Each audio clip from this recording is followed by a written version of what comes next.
Hello everyone and welcome back to another video. I'm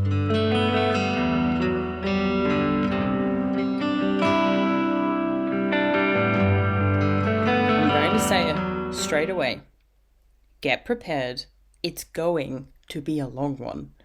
And I don't mean my usual kind of, oh, it's longer than I thought it would be and I wish I could do shorter videos. No, based on how my German video went, you're in for a very long video. Obviously, there are timestamps, so you can just come back to it when you want, but just, and you've obviously seen the time that is like printed at the bottom.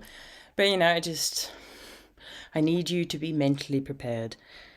And the other thing I'm going to say before I get started is you're getting me in a little bit more of a disheveled look. Is that the word I'm looking for? Is that how you pronounce it? I am tired. But I filmed my German video yesterday and it was really warm, but it was a dry warm. So I had my hair down and it was fine. I just took a couple of breaks just to kind of cool down again, had a cold drink. This morning, it's grey outside, it's been raining, the temperature's cooler, and I was like, yay, I can film my English video today and I don't have to be all like hot and bleh. It's humid today though. So I tried with my hair down. I've got too much hair. It's not happening. So you're going to have to deal with my very lovely round moon face today. Bit of a different look, but that's fine. It's just what you're going to get. Yes.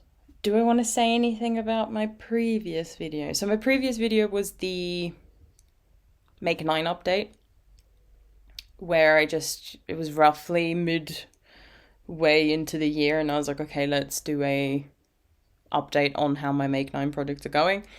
And if you haven't watched it, fine.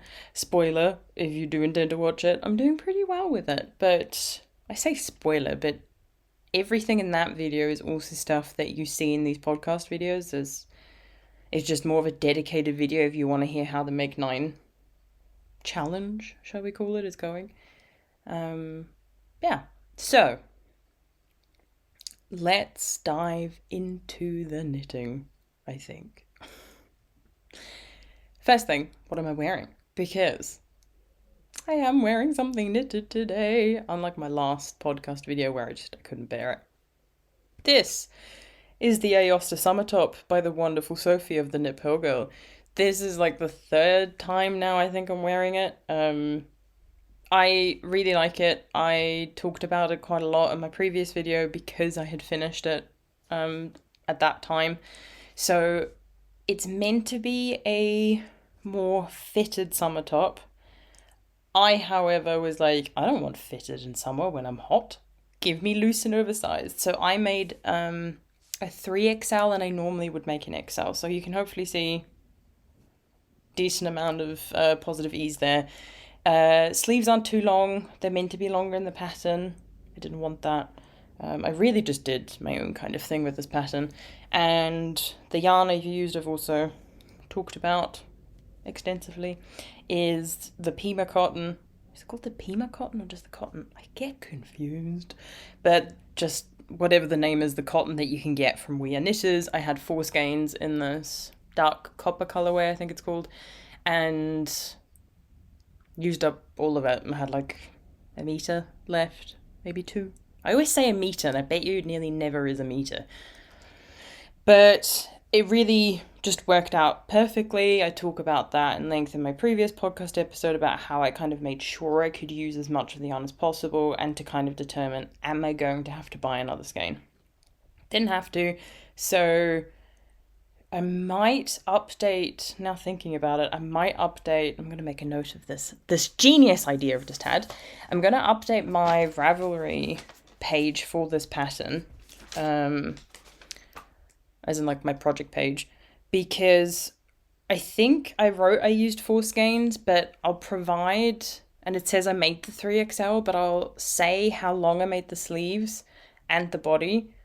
And that might then provide information to some people who also want to use this yarn to make it, whether they can get away with 4 or if they can get away with less or more. I'm going to just make a note of that. Yeah, I'm going to do that later. And hopefully that is useful for someone out there, even if it's none of you people here. Hopefully it's someone. But really lovely pattern. It's the Aosta stitch pattern, really fun to knit, very intuitive, and just makes normal like stockinette that you would have for a body just a little bit more interesting, because you've then got that knit purl stitch pattern to work. And the only thing, and that's not to do with the pattern, that's to do with the yarn. Yes, it's 100% cotton. Yes, it's incredibly soft. It is a DK weight cotton, which is what's called for in the pattern, or a DK weight. I think it was worked in a different yarn, if I remember. I don't actually remember. But you needed a DK weight yarn. I chose to go for this because I had it in my stash. And I'm very warm in this. It is, I think currently it's about 25 degrees. Yesterday when I was filming, it was more like 35. And today it's the humidity that's getting me. Yesterday was the heat. And I kind of wish it was fingering weight. So it kind of just means for me that this isn't going to be a t-shirt for the height of summer. It's going to be more of a transition piece when, you know, you've got those spring days where it's starting to get a little bit warmer and you're like, I want to wear a t-shirt, but most of them I'll just get too cold in. This will be what I'll wear. And same thing for summer going into autumn, when it just gets a little bit cooler and you're like, I still think a jacket is going to be too much, even a lightweight one. But just a normal t-shirt, I'll be really cold. Now, that doesn't mean that applies to other people, because I have always had things with either being too hot or too cold. Typically, I am just a warm running body. And so I struggle extra in the heat, which is lovely. And yeah, so part of me does want to make a fingering weight version. There isn't one in the Aosta line. You obviously would also have the option if you like the stitch pattern, but you also would be worried you'd get too warm in this. There is the Aosta cami option. I tested that pattern and I've worn it a few times. It's beautiful. It has I-cord straps and like triangles going down the front and the back, so there's a lot more skin exposed, which I'm not too big of a fan of. One, I'm a bit of a bigger woman. That's just the way I am right now. Who knows if it will stay that way? Bodies are weird. Bodies change. But I've never been a big fan of showing a lot of skin, even when I've been kind of a bit smaller and more kind of athletic looking, if you will. I still was never a huge fan of showing too much skin. If I wore something like a cami, I would then always wear a cardigan or something with it, so that the only skin I was really showing was at the front here. So V-necks and things I'm now comfortable with. As a teenager and like young adult, didn't even want to wear V-necks. This is all I would wear.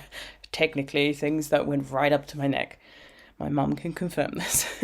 So V-necks are already a bit kind of big change for me, and so wearing a cami on its own with arms out, back out, front out, I have done it when it's been really hot and I've wanted to go for a walk and I've literally just gone, Nina, just ignore everyone around you. It doesn't matter what they see. It doesn't matter how they look at you. And it doesn't have to be negative. Someone can say you look amazing and I feel uncomfortable. I don't want to be looked at. Just let me live my life and don't look at me.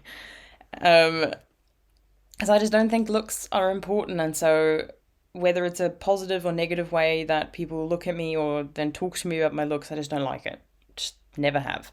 I always just feel uncomfortable. But so that is an option to then, you know, if you're showing more skin, you're going to be cooler because you've got the air kind of brushing past your skin, which cools down your body. Can you tell I'm a chemist? That wasn't that scientific, I think.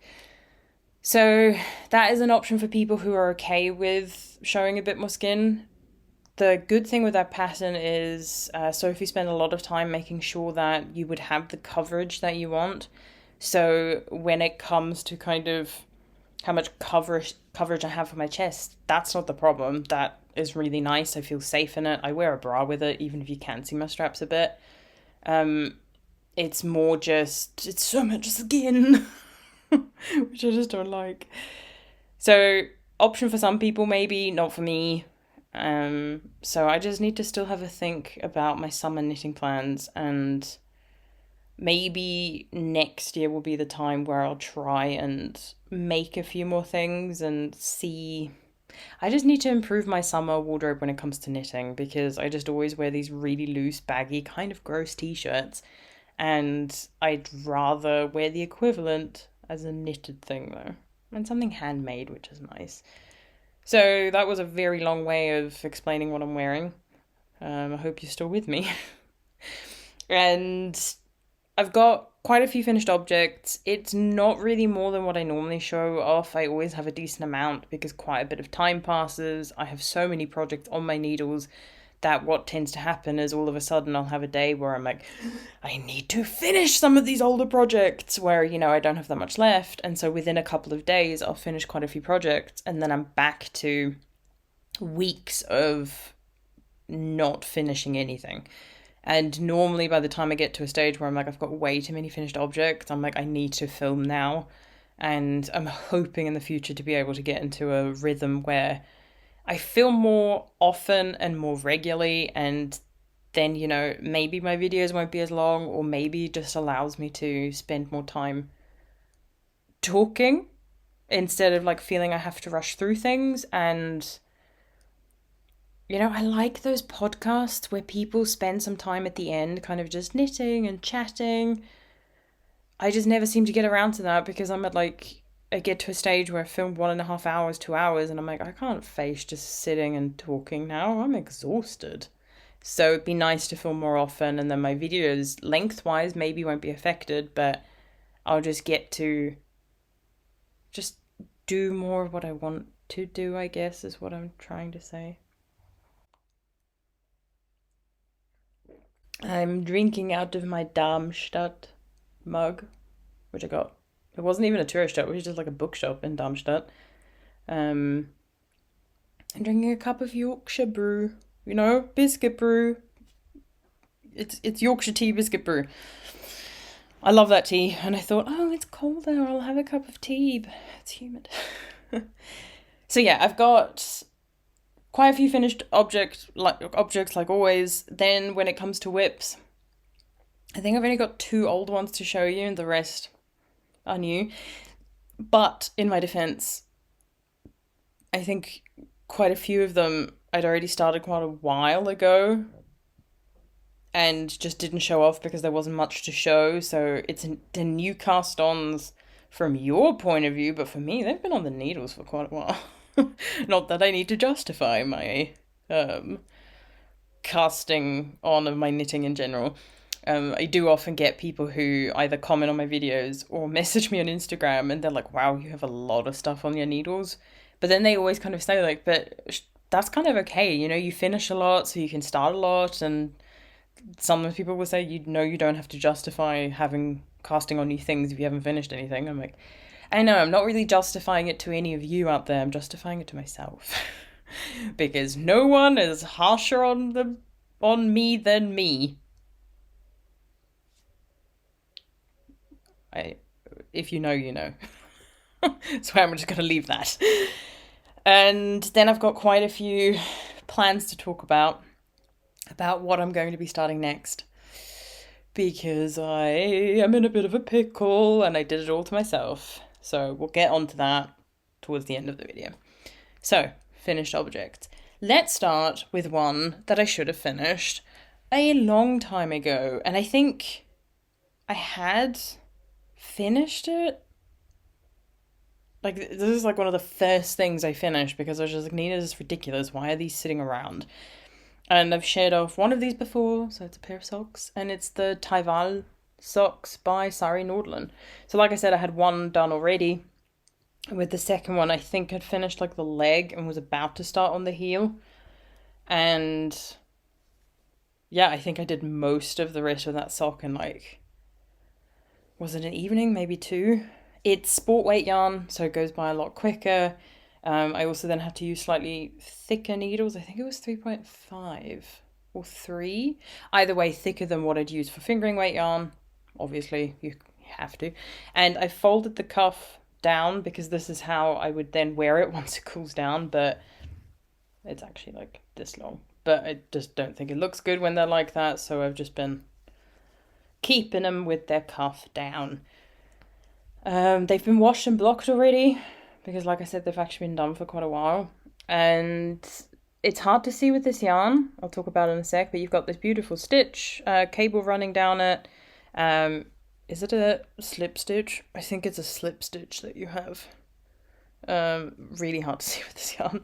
And then the cable pattern obviously just runs down the front and also actually continues into the toe. So you don't just like immediately stop when you do the toe decreases.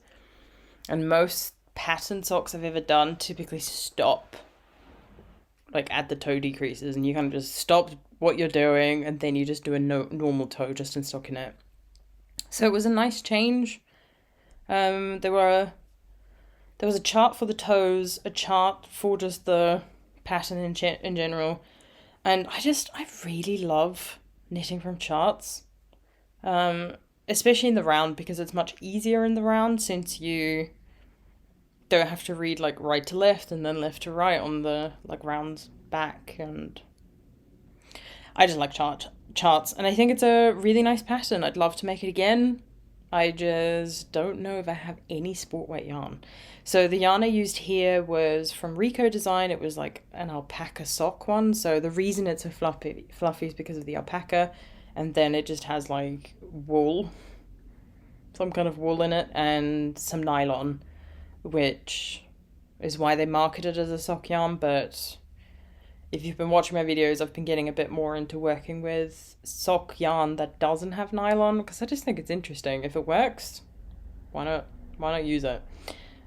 So yeah, first finished object, and I'm glad they're finally off my needles, because I started these in November when I was in Austria. So I just left the UK, and before I moved to Germany I started them and brought them with me, I'm pretty sure. And then it took me so long to even just do one, because I've been on a journey with cables, and I think I finally found my love for them, but it just took quite a while to really get into these socks and finish them. But they're done. Ready to be worn in the colder months, because I ain't doing that now. Too warm, but really nice and soft. It's a good yarn, it's just... Would I buy it again? Probably not. I'd rather use something else, because there was nothing that amazing about it. Let's go into... You know what? I'm going to show you the other socks that I have, because we're talking about socks. I mentioned in my last podcast episode that with my sundial sweater, I'd panicked when I was maybe like halfway through, maybe even earlier, that I wasn't going to have enough of the mohair I used, which was from Knitting for Olive in the Dusty Artichoke colour. I have got some here. And I bought another skein. I had 6 already in my stash, but then I was like, oh no, I'm sure I'll need a 7th. Let me buy another one. And I was placing an order online for something else, and I was like, I'll just include that one skein. And then didn't need it at all. I had 4 or 5 meters left of the 6th skein that I had, and then didn't even need the 7th one and just had one left over, and was then kicking myself for not just being patient. It's a beautiful mohair though, I love the colour, and I then decided to use it in a different project immediately. I was like, I don't want to have this lying around and then kind of go, what do I do with 25 grams of mohair? So this is the Dusty Artichoke colour. So it's the soft silk mohair from Knitting for Olive. I love this mohair so much. I love the colours. I love how it's fluffy but soft. I'm a little bit picky with mohair. I don't know why. I'm not sensitive with most other things. I am a little bit picky with and sensitive to alpaca, but when it comes to like traditionally considered scratchy wools, no problem. But when it comes to mohair and alpaca, I'm like, well, it's itchy. Only when I get very warm.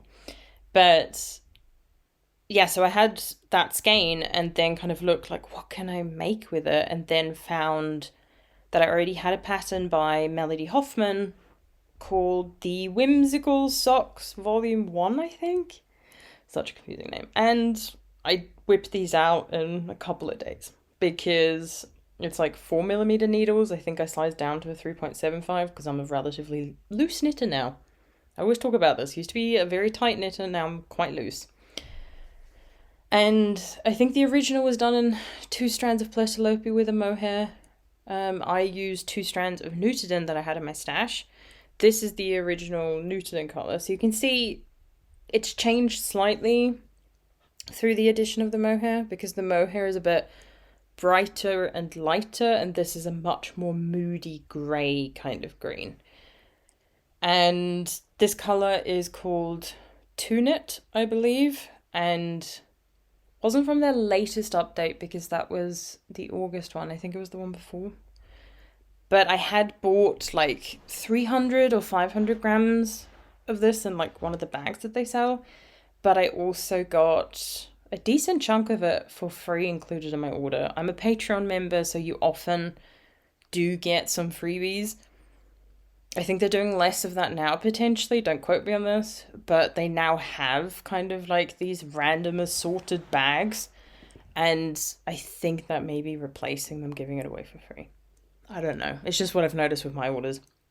But even before I was a Patreon member, occasionally I got like a little bit of an extra. But as a Patreon member, I've got a bit more. And it was about like 20 grams, maybe a bit more. It was a decent chunk. And then I did need to grab some of the Tunet that I had bought, but it wasn't much. I think I even had just like a small amount included just to make sure it really did come up to the 500 grams, but I typically get over. Even with the 300 gram bag, sometimes I get like 30, 40 grams extra. And I think it's just, and they do say that online, that, you know, they aim for you to have those 300, 500 grams, but quite often you get more just because they don't want to have to like rip up plates and all these things. So you always get at least that amount, but quite often you get more. So for the most part, this was made from Nutiden that I just got for free, and I used a little bit that I had in my stash. And I think I said the pattern's by Melody Hoffman. I really like her patterns, but we're going to get into something a bit sad during my whips. So, construction-wise, you do a provisional cast on. I pretty much always use cotton for my provisional cast ons, and I've been doing a crochet chain and then just picking up the stitches that I need. You then work the leg. I made mine shorter, I typically always do. You then have a knit one, purl one, heel, where Melody Hoffman does say in her pattern you could use a second strand of mohair to try and reinforce it. Because Nutiden is 100% wool, talking about no nylon socks, the silk mohair kind of acts as a nylon substitute. The silk is very strong, and so by putting in a second strand, you're really reinforcing this heel. I didn't do that. I don't really wear through my heels. I typically wear, if I'm gonna wear through a sock, which I don't do very often, it's mainly either on the toes or like at the bottom, just before my toes start. So I didn't do that. Then you do pick up stitches, do the gusset decreases, work to the desired length. I have like a European 41, 42, so relatively big feet.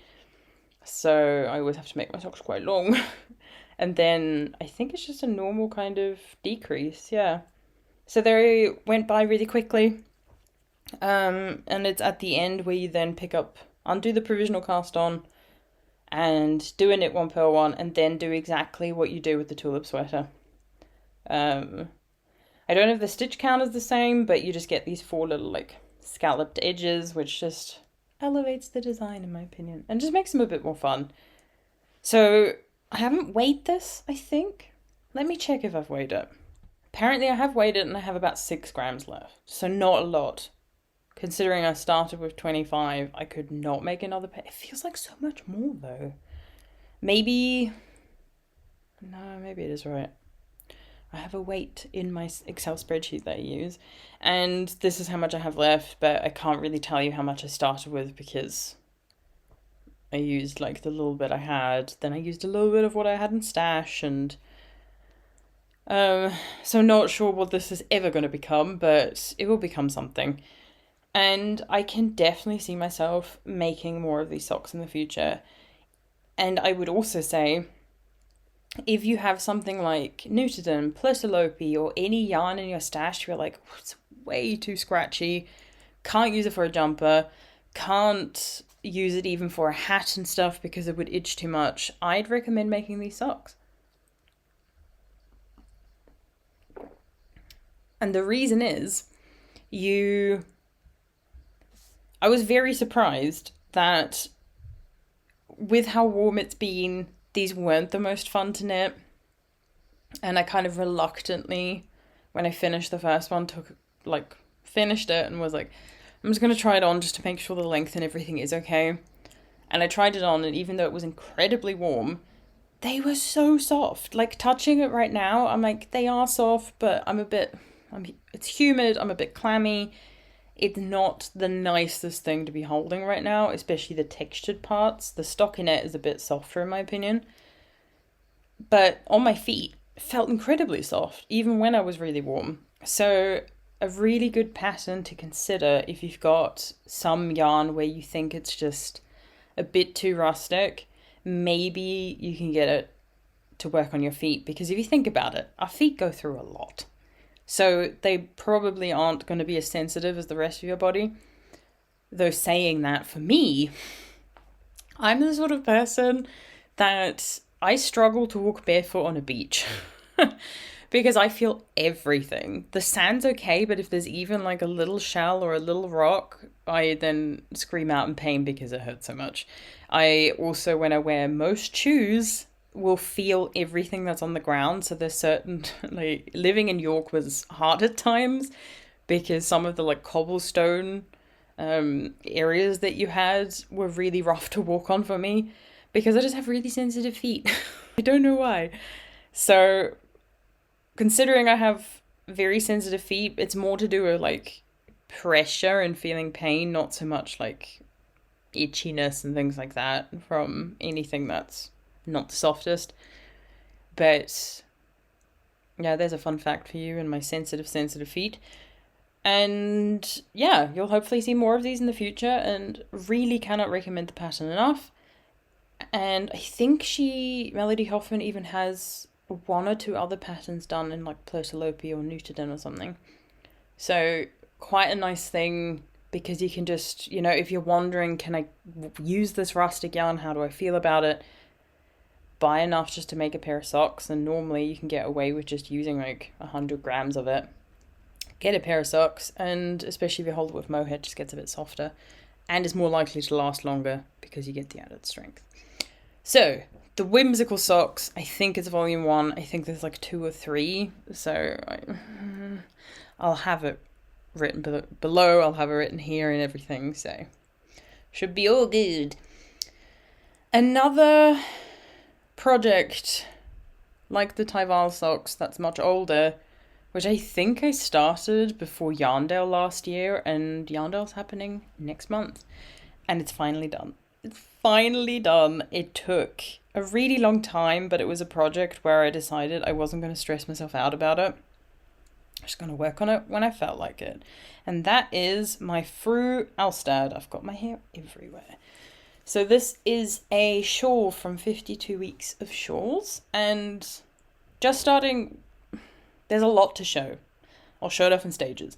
So the way that the shawl is worked is you do like a little, was it a like garter stitch tab or something? I just remember you start like here, and then you just do increases, and you have this like double moss stitch, double seed stitch, which if I hold it up this way might be easier to see, maybe. So instead of like knit one, purl one, and then offsetting that, you make sure they stack for 2 rows, and then it's offset for 2 rows. So it just creates a bit more texture. I don't know why I have such a loose stitch here. You will. And you work that for a really long time until you reach a certain stitch count. And I have to say, that was probably the most fun part of the shawl, because I didn't have to check the pattern all the time. I could just kind of read my knitting and then do what needed to be done. And then you have a couple of charts that you need to work. It's all knit and purl stitches. There's no lace at all, so I think it's quite a nice beginner friendly. I can't say, because it requires quite a bit of dedication and patience. But when it comes to the techniques, it's relatively beginner friendly. But so you then work a few different charts. It's so hard to show off with this yarn, but hopefully you can see that here this little section has little triangles that you work with these purl stitches, and then it's just stockinette stitches. And then the next one is more like lines that you form.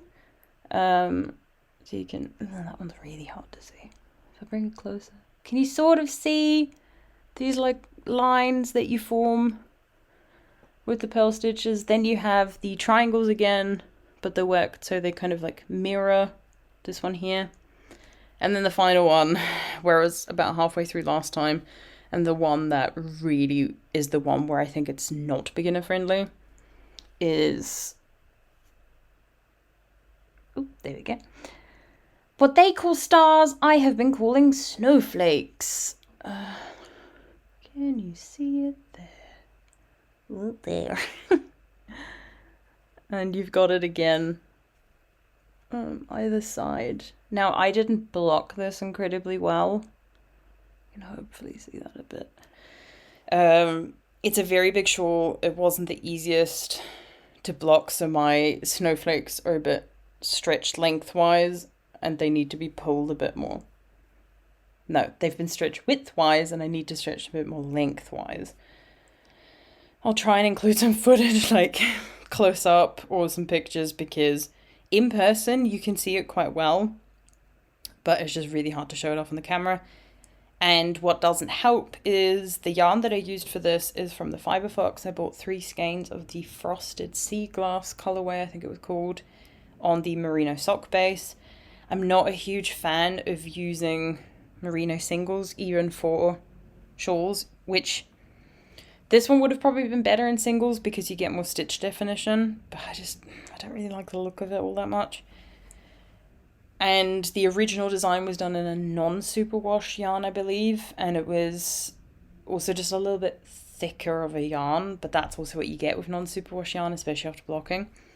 So what I should have done, I didn't do a gauge swatch. I should check my gauge though to see if that's part of the problem, but my whole shawl is just a lot more open. So if I had dropped down a needle size or two, I used a 3.5, I think.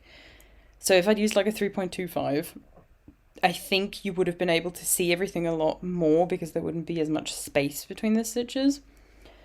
But I still really love it. Like I said, in person, it all shows up a lot more. There is a difference in the texture. I might have to give it another block to see if I can kind of work on this issue with the snowflakes. But to be honest, I think when you start to wear it, it has enough weight that will start to stretch out a bit that way anyway. And I think I'm not too bothered. It's... Hopefully I'll be able to include pictures, and I think you'll be able to see that in person it looks a lot better than it's showing up on camera. So this was... It took a long time, but it wasn't until that last chart that I felt like I was really being challenged in a way I didn't enjoy.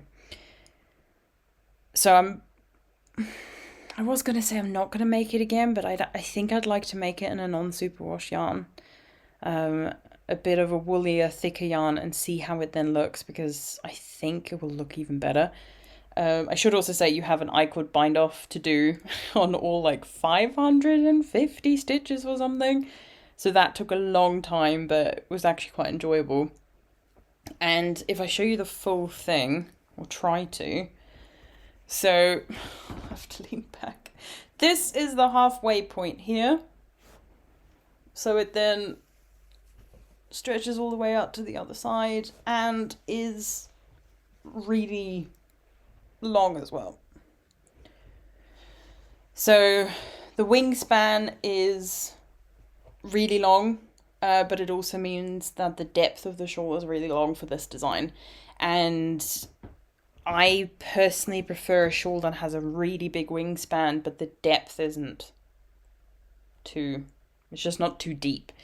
Because if I put this on, you'll be able to see so if I don't scrunch it up, which I don't think anyone would ever do, it would literally just be, it would look crazy. It looks like a bib. And never how I would wear it. And that's the beauty of having all that, like double moss stitch at the beginning, that you can just scrunch that all up. And then what you're left with is just kind of the beautiful design. And I very much think that this is a shawl perfect for, like, I think mainly springtime. I think from the colours as well. I am overheating. But the way, so an example of a shawl where I like the length to depth ratio more is the Humleby. And that's because of, that one is worked differently. Here you do increases, Humleby you do decreases, but it's about the rate that you increase or decrease. Because here, half of the width equals roughly the depth of the shawl. And I like it to be that the depth is half of the width. And so what that means is you're putting in more stitches like every second round.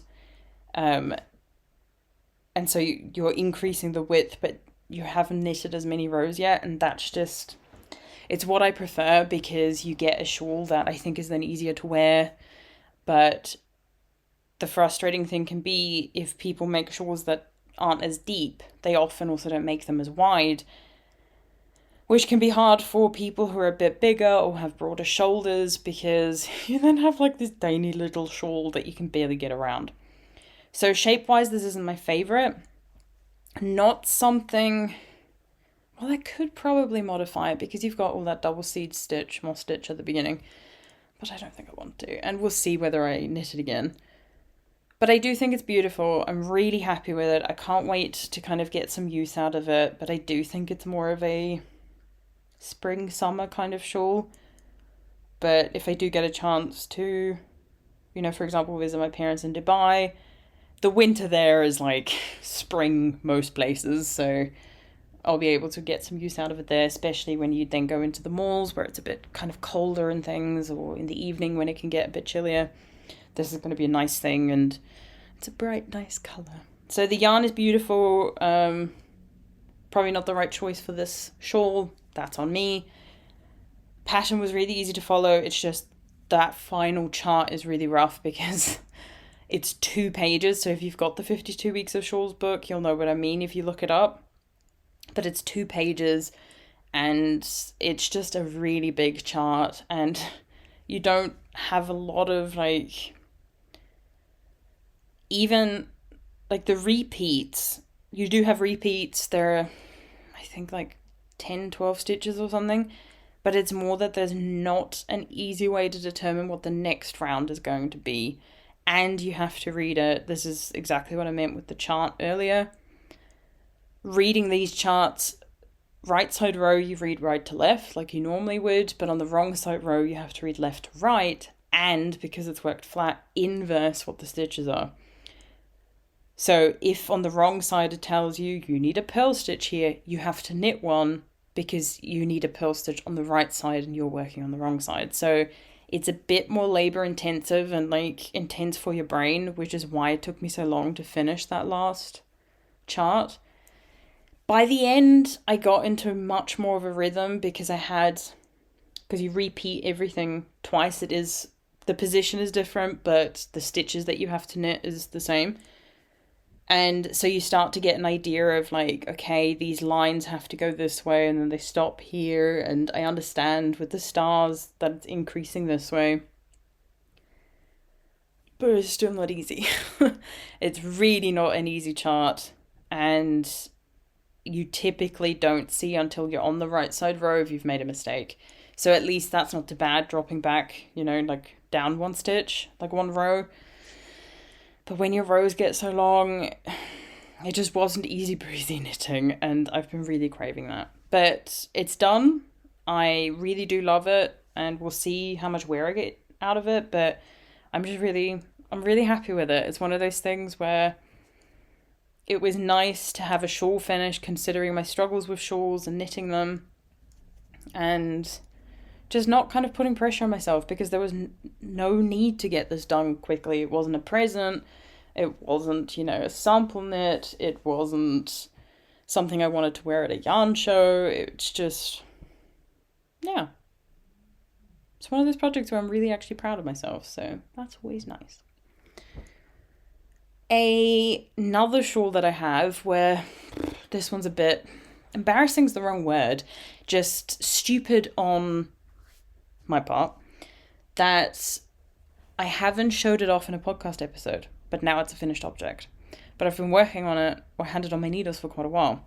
So this is the Gro Shawl by Fibre. It's one of my Make 9 projects.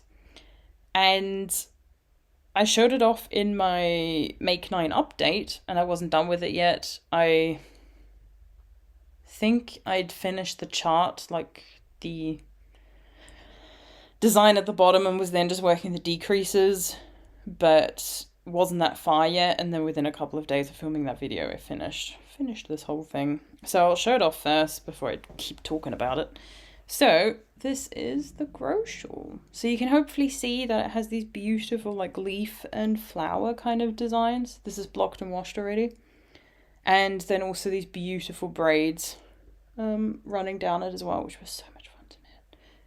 And I think when I showed it in that video I'd mentioned, I think I was like, oh, hang on, it's easier to show it from this side. I think I had just worked the second braid. Yeah, so then it was just garter stitch decreases, because you do start by casting on all the stitches, working these little motifs, and then whenever you get to a decrease where you have to work a braid, what happens is the whole time you have some garter stitch at the bottom, and then you put some markers in to indicate that you need to knit 2 stitches, purl them on the wrong side to work up this braid later on, because when you get to the decrease stitch where those 2 knit stitches are, you have to drop them down to where you first started, making sure they were always knit stitches on the front.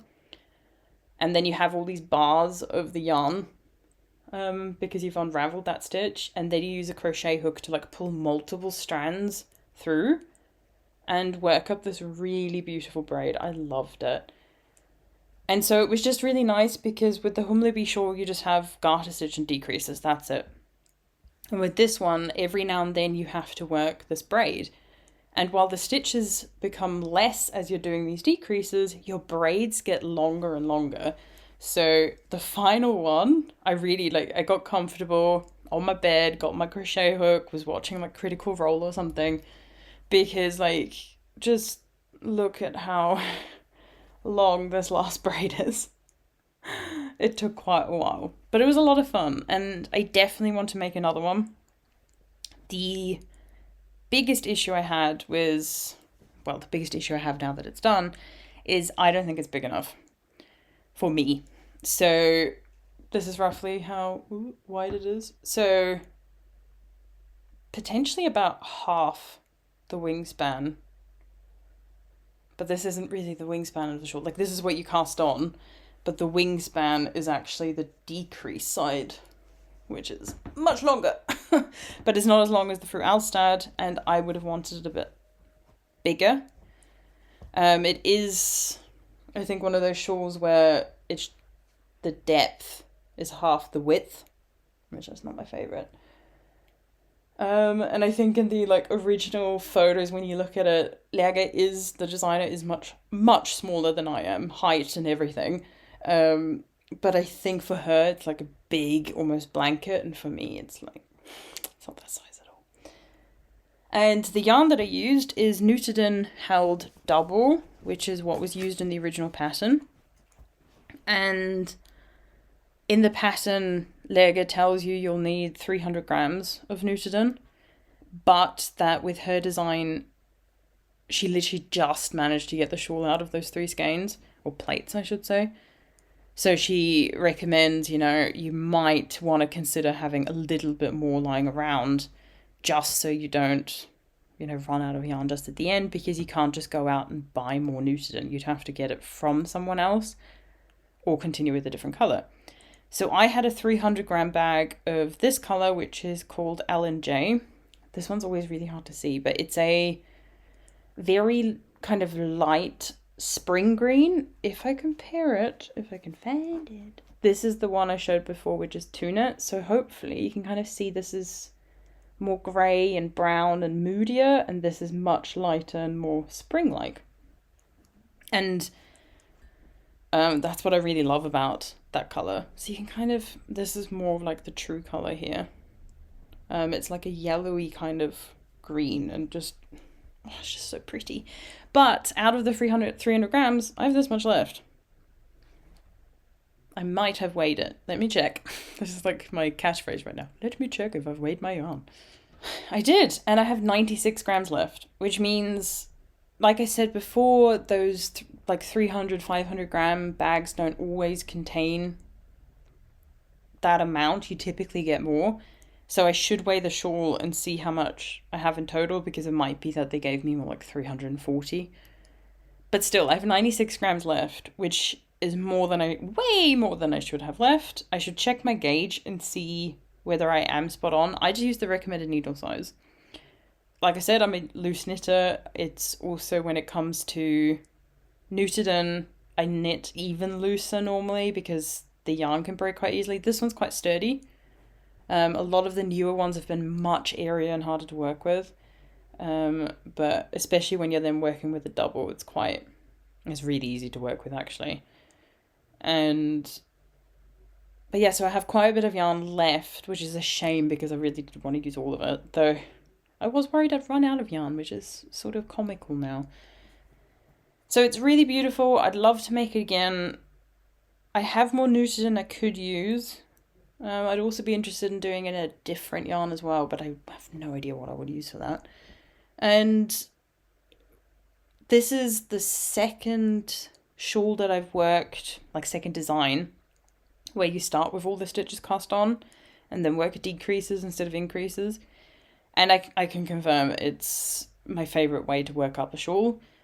This one wasn't as quick as the Humlebee, partially because the chart for these kind of flowers and leaves and stuff wasn't as quick and easy as the Humlebee chart. It was a bit more tricky. It involved cables. So maybe that's why. But so I think doing like this whole chart and that design took me a couple of weeks. But then the like rest of it, I think I did in 3 or 4 days. So, you know, I think it kind of shows that it's thicker yarn than like the Fru Alstad, which is fingering weight, and it's bigger needles. But still, I just think there's something so nice about just seeing your rows get shorter and feeling motivated compared to the whole, like, other shawls that are, like the Fru Alstad, where I had like 550 stitches towards the end, and you sit there and you're working through a row, and you've maybe been knitting for half an hour, and you're not even halfway through the row. That's hard. Whereas with this, it just gets quicker and quicker. It's nice. So that one is done. It's a shame that I stupidly forgot to ever I never included it in a podcast video. I did talk about it once and kind of explained the braids and things, I think. And the way to kind of think about it, pretty much every time I mention in a video, I'm not going to show off every project because I've got too much on the needles and, there's not much progress to show. I'll show it when I've got more to show. That's pretty much the project I was talking about. There's a couple of others, but that was like the main one where I was like, I'll show it off next time. And that was every time. Like, I think the first time I said it, I just started like one row of the chart. I was like, there's nothing to see. Then the next time I recorded, I think I'd worked like half the chart and I was like, once I've worked the whole chart, I'll show it. And then did the whole chart, but wasn't ready to film a podcast episode yet because I wanted to do my update. So then did the update and then afterwards for my Make 9. And then sat down, finished the shawl and went, I never showed this off in any podcast episode though. Yeah, silly me. But so that one's done. That's another one of my Make 9. So I think that's 5 done now, I believe. Because this was one of them.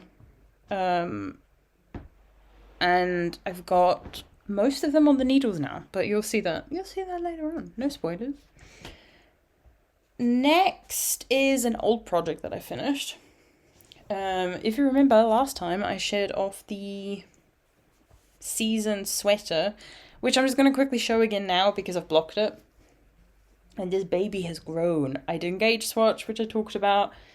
But with blocking, the sleeves grew a bit more in length to be perfect. The body also grew. There you can kind of see it. And it's incredibly warm. So I won't be wearing this anytime soon, but I did quickly take some pictures and they're on my Ravelry. And they'll be on my Instagram in the future, but I wanted to be a bit more seasonally appropriate.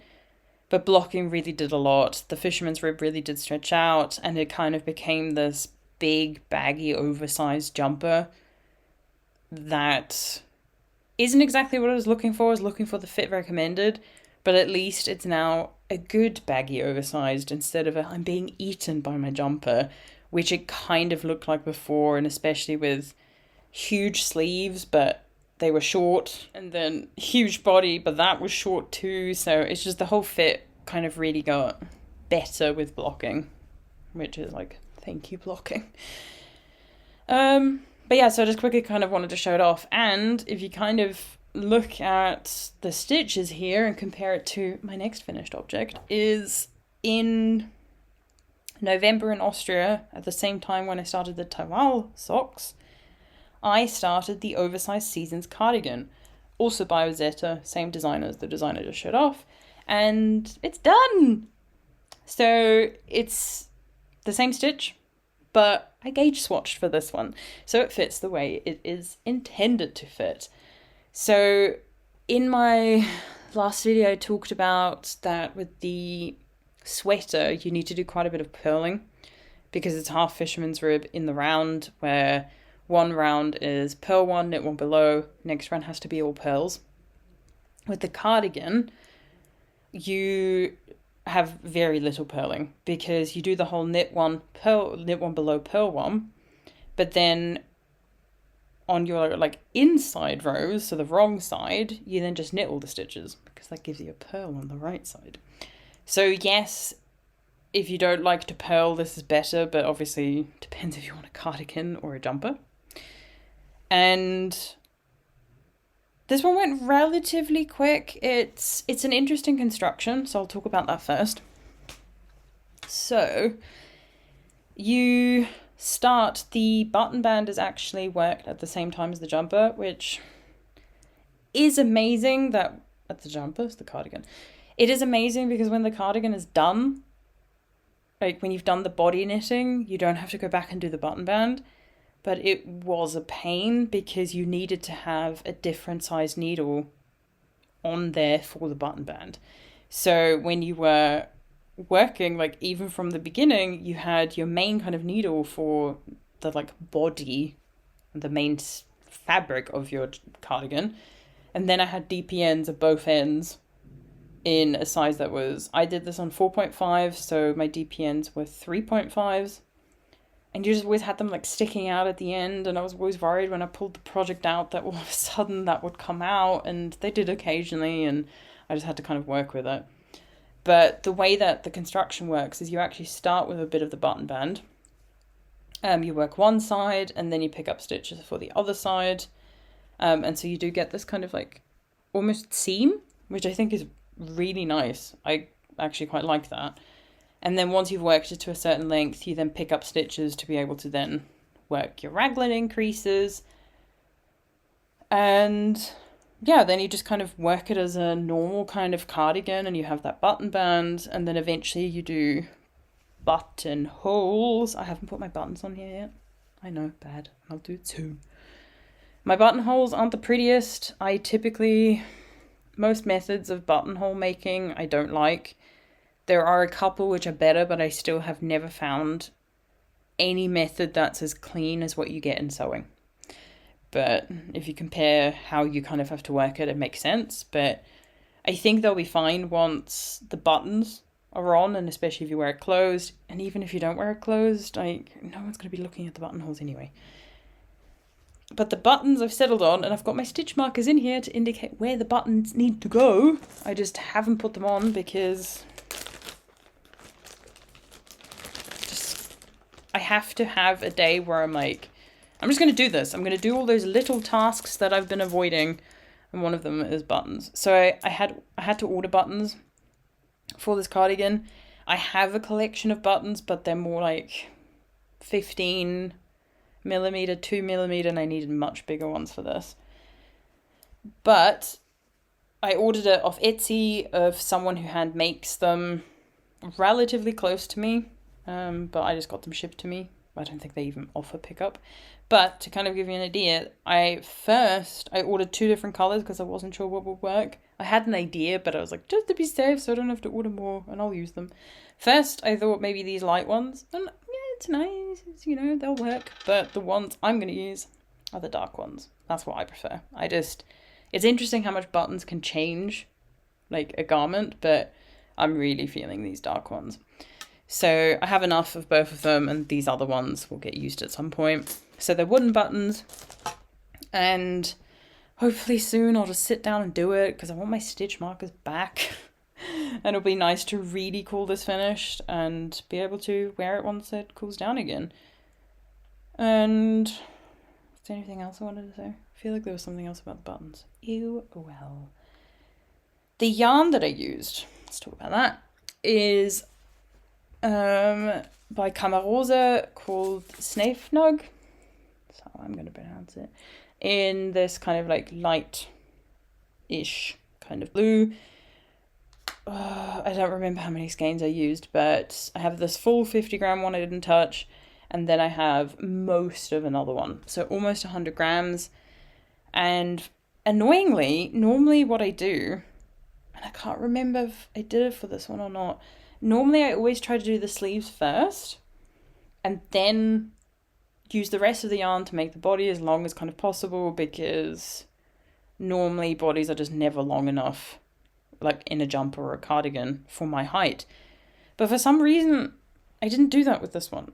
And maybe it's because I've reached a length and I was like, well, actually, this is good enough. And if I make it longer, it's not going to be as good. But I think it's not even that long. So I now have about 100 grams of this yarn left. And I'm like, what do I do with it? But it's a really soft yarn. If you're not aware of it, it's like a blown yarn. Made out of 55% alpaca, 35% cotton, and 10% merino. And incredibly soft. I did have an issue when I blocked this, that it lost. Like, it's still kind of, if I could have compared what it looked like before blocking and after, the stitches all relaxed, but they're all like smushed down and smooth now. And they've kind of lost a bit of their puffiness. And I hope that comes back with wear, because it literally just looks like someone ironed over it and they all just went, So a yarn where I'm like, maybe blocking wasn't the best thing, but the pattern needed it. So we'll see how it is after I get some wear out of it. And hopefully those stitches and the yarn just kind of puffs back up, because it was beautiful before. And to be honest, even just handling it, it's starting to get a bit more of the texture back. But those knit stitches just aren't popping as much as they were before.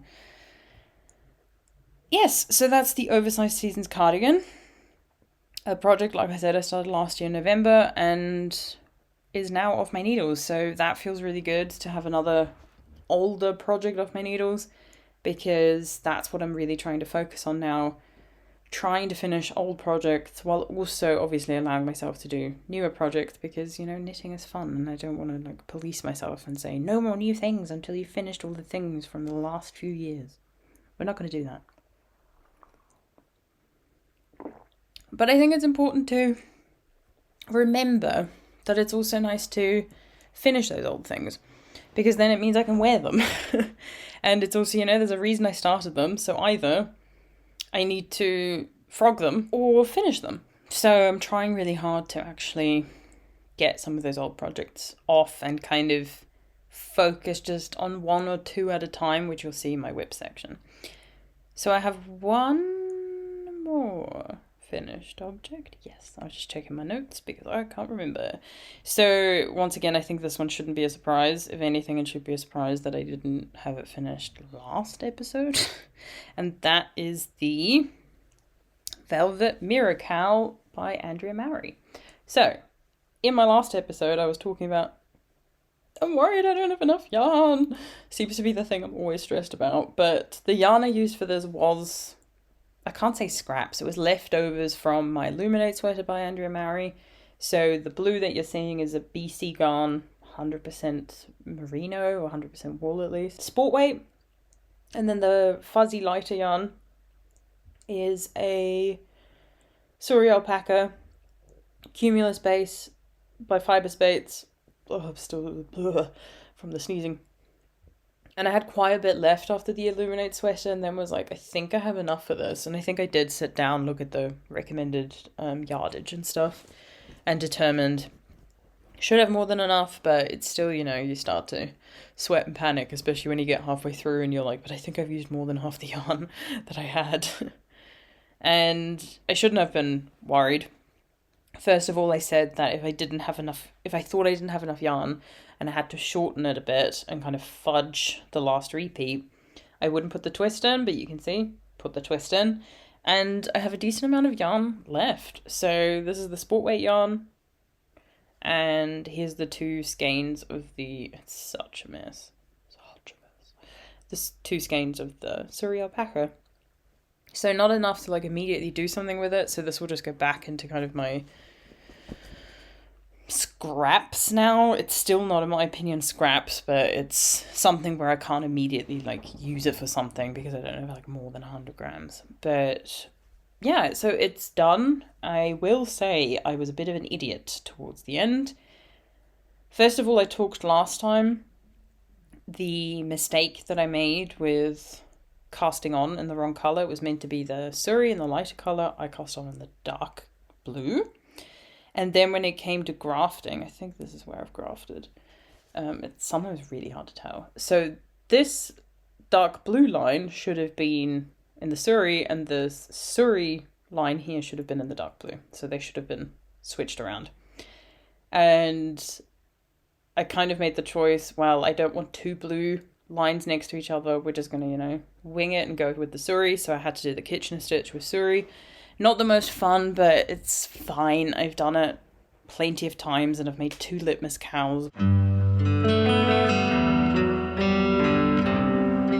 camera is just really having a tough time staying focused today, so I apologise about the constant like in and out of focus, but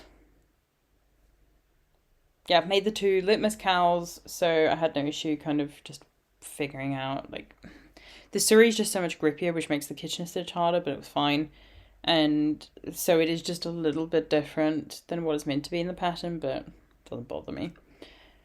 And the mistake I made, though, is I finished the knitting, and then in the pattern it said, block it before you do the Kitchener stitch. And I was like, I'm not going to do that.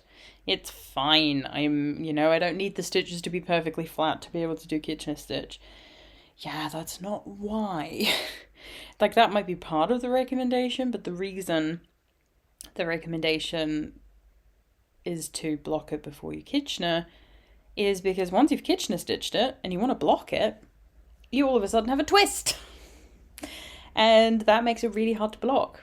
And so what I ended up doing, and you might be able to see it if I hold it up here, mine slants a bit upwards on this side. And that's because I decided I was lying it, I had it drying flat at first, and then tried to like rotate it every now and then so that it wouldn't have like the twist wouldn't be permanently stuck in it in that position. And that was just too much work. It wasn't really working. So I then put it on a coat hanger and was like, this is perfect. But then it stretched out, like it was on the coat hanger like this. And so it stretched out the bottom and, no, hang on. This way around. Yeah, that's it. Stretched out the bottom and didn't stretch out the top as much. But in some ways, like, when you're wearing it, I think that's okay. I'm going to put it on and I'm going to regret it. because it means it sits a bit better on my shoulders, because obviously my neck is smaller than my shoulders, so it kind of just sits a bit better, maybe. Does not go with what I'm wearing. So I'm not too mad about it, but yeah, here's your learn from me. Be patient, block it, then do the kitchen stitch. Anything else? No, I think that's it. So yeah, feels good to have used up most of that yarn now, because I was really shocked at how much I'd left after knitting my Illuminate sweater. And that's all my finished objects. For whips, let's talk about the 2 whips that are the kind of like 2 old projects I'm currently focusing on. I've got other ones that I'm focusing on, but I haven't made as much progress, and I'll leave that for probably the next video. But the first one, and this is the one that is the oldest real project I have on my needles. I've said before, I don't count like scrappy projects and blankets, especially because of how big they are and how long they take. So this is the oldest project I still have, and it's from the end of 2020. So it could be worse, but this is probably the one I want to try and get done the fastest. Not just because of how old it is, also just because I'm really excited with how it's looking. So this is the Télégramme Cardigan by Becky Sorensen. And last time I showed it off, I had the body all done. And I have now, since last time, finished an entire sleeve. So you can see all my stitch markers on it indicating how many decreases I did, and it's a lot.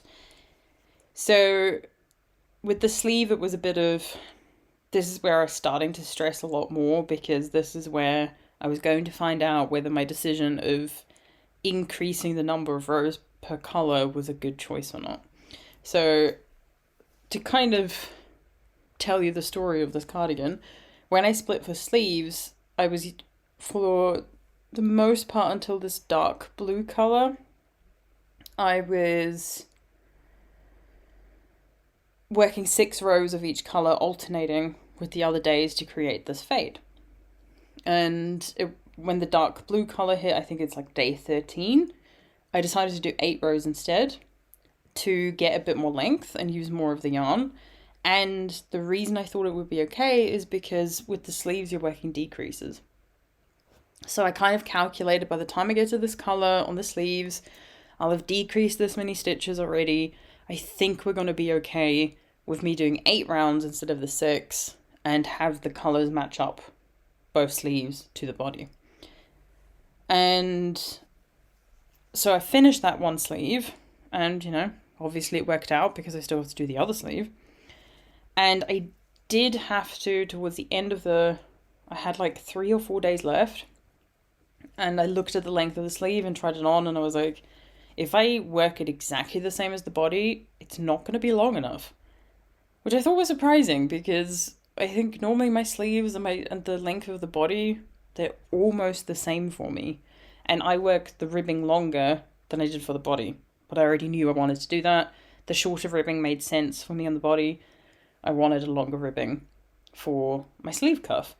So what I did from about, I think it's about here, I then started working 10 rows of each colour. So I think I've got all my decreases written down here. Yeah, it's from about day 22.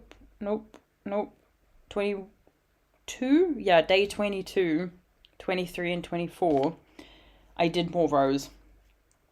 Day 22 I did 10. Day 23 I did 2, 4, 6, 8, 10, 12. Day 24 I did 2, 4, 6, 8, 10, 12, 14. Just to make sure that the length was going to be okay. So there's a lot more green towards the end, but I love this. And then with the longer cuff, the length has worked out perfectly. And the beautiful thing as well, the reason I wasn't too scared about doing more rows of these last few colours is because that's where you've got the least number of stitches for the sleeve. And I could even just see I did less of colour like day 24 on the body. I think I only did like 4 rounds instead of the 8. And because I didn't have another colour to fade into. So I had quite a lot of that colour left. And day 23, Day 22, you know, you've got a lot less stitches. Like each of those stitch markers indicates I've decreased by 2 stitches. So by the time you get to here, you've got a lot less stitches to work with. That leaves me with a lot more yarn. So first sleeve, finished that, and then I was like, but it's the second sleeve where I find out if this is going to work out or not. Because if I don't have enough yarn, that's where it's going to happen. That's where I'm going to run out. And it's specifically day 13 where I increased to doing 8 rows instead of the 6 in that colour. I was like, that is the day where if that one works out, we're all okay. Because from then on, I've got less and less stitches. So I was constantly left with more yarn with each day. It was just that day 13 where I was like, this is going to make or break it. And I am happy to report I have been working on the second sleeve and I'm now up to like day 14. I keep a lot of notes for this cardigan. I don't think I'm ever going to do anything intense like this again with an advent. It's way too much work. Beautiful, but way too much work. I'm on day 15, so I'm a decent way past, 2 days past the stress day. And day 13 worked out, day 14 worked out. So I've got day 13 somewhere here. There it is. It's not a lot. This is how much I have left of day 13. Day 14 is like a little bit more. So I'm past the stress zone. I can now just kind of knit and not have to worry. There might be a little bit of stress when I get to day 22 and 23. But day 24 shouldn't be a problem at all. And worst case scenario, if I lose like 1 or 2 rounds, I don't think you'll be able to notice, and I'll just do like an extra row or 2 of the colour I'm using for the ribbing. So once the second sleeve is done, I just have to do the button band and then it's done. Buttons, I'm not entirely sure what I'm going to use yet. This would be the kind of cardigan where I should have some buttons in stash already. I just need to find something that's going to work with all these different colours. So we'll see if I can use. I'd prefer using something I have in stash instead of having to buy some, but I also don't want to ruin the look of the cardigan by using something I have, because I don't want to buy buttons. If it needs new buttons, I will buy buttons somewhere. And I could technically see, if I don't have buttons, everything's looking like it's going to be okay for me to go to Yarndale. Booking flights, hopefully today or tomorrow. And also going to be spending a day or 2 in York, so I could go to my old button shop. But we'll see. I might, like I said, I'd like to use buttons I already have at home. So the stress is kind of over with this now. I now just have to, finish the last few bits and I can see the finish line. So that is, like I said, the oldest project I currently have on my needles. I have no idea what the next one is. I'll probably share that next time. Hopefully that one will be done by the next video. No promises though. You never know. Well, I know with my plans for future projects that I'm not sure how much I'm going to be able to work on some of these older projects. But the other old project that I've been working on, which I did share last time as well, is the Novice Cardigan by Petite Knit. So I mentioned last time that the yarn that I'm using is Feeling Good by Wool and the Gang, and I unraveled that from a previous project where the fit just wasn't right, didn't have any shaping. It was just, I love the yarn, I love the look of it, but it wasn't comfortable to wear because it was always riding up. So I unraveled that one and then started working on this. So last time I shared it, I was just working on the increases. I talked about the fact that I had to unravel the increase round that I'd just recently worked because I did it completely wrong. I had way too many stitches, and so I'd frogged that, redid the increase round, worked a couple of rows, and then I still had 2 more increase rounds to do, I think. And just a sec, I've split for sleeves, so that's pretty nice. And I've worked almost like 2 inches or something of the body. And as for reference, this is where I was last time. So you can see it's a decent amount, especially when you take into consideration I still had quite a few rows of like all the stitches before splitting for sleeves. And I complained last time that I just don't really like working on 6mm needles, which is what I'm using as my main fabric needles. It's just not, they're too big, it hurts my hands. But I have sort of gotten into a flow with it now.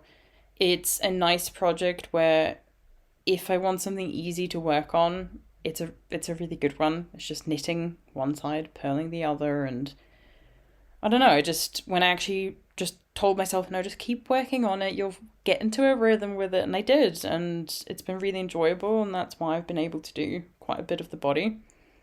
Plus it helps with big needles that doing like 2 rows, you already get a decent amount of knitting done.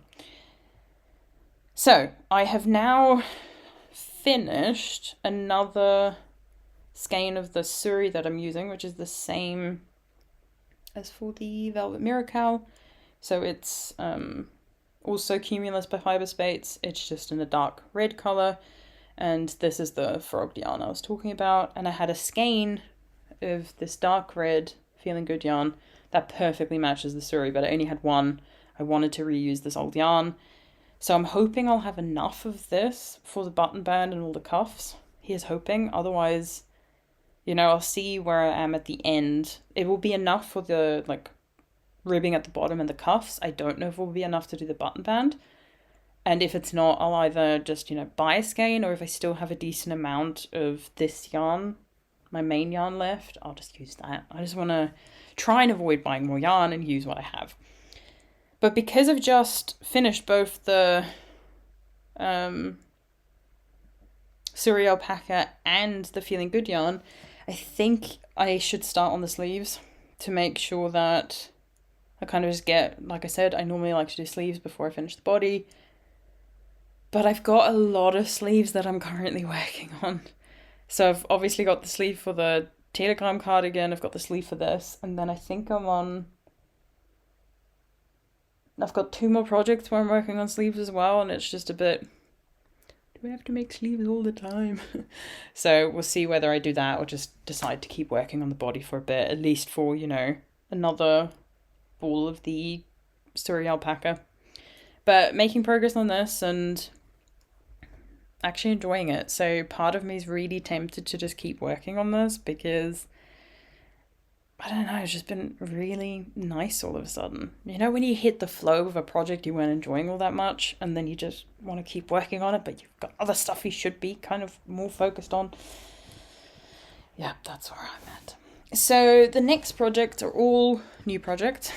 But like I said, I didn't cast them on over the last few weeks. Some of them have been on my needles for longer. I just haven't shared them until now. So, don't come at me. And that's, once again, it's more directed at me. Everyone else has always been really kind and nice about all the projects I start and have on my needle. I'm just not always the kindest to myself. So let's start with this one. This year I've been buying the Mystery Sock Club, I think that's still what it's called, from Georgie, from Fibre Fox, and she has a lot of all of her bases available and you choose what you want. And every month I've been going for the 5 mini skein set. And when I was at EAYF in March, she gave me the first 3 months, so didn't have to pay a postage to Germany, and then tax and income, no, not income, customs, that's the one. And so I have the first 3 months already. When I'm at Yarndale, I'll be able to get the next few months, and then the ones for the rest of the year I'll either come visit or I'll just take the hit and get them shipped to me. But I knew I wanted to make a blanket. Normally with the Mystery Sock Club I would order a skein of Plumpy and make socks with it, but I decided this year I wanted to do something different with every month is inspired by a beautiful drawing of a Disney princess, And I was like, I just don't want to just make socks. And I was like, the mini skein set just really calls to me. You could always make socks with it. There's plenty of patterns using mini skeins for socks. But I was like, no, I want a blanket. I want a blanket with all of those beautiful colours and inspired by those Disney princesses, because I love Disney.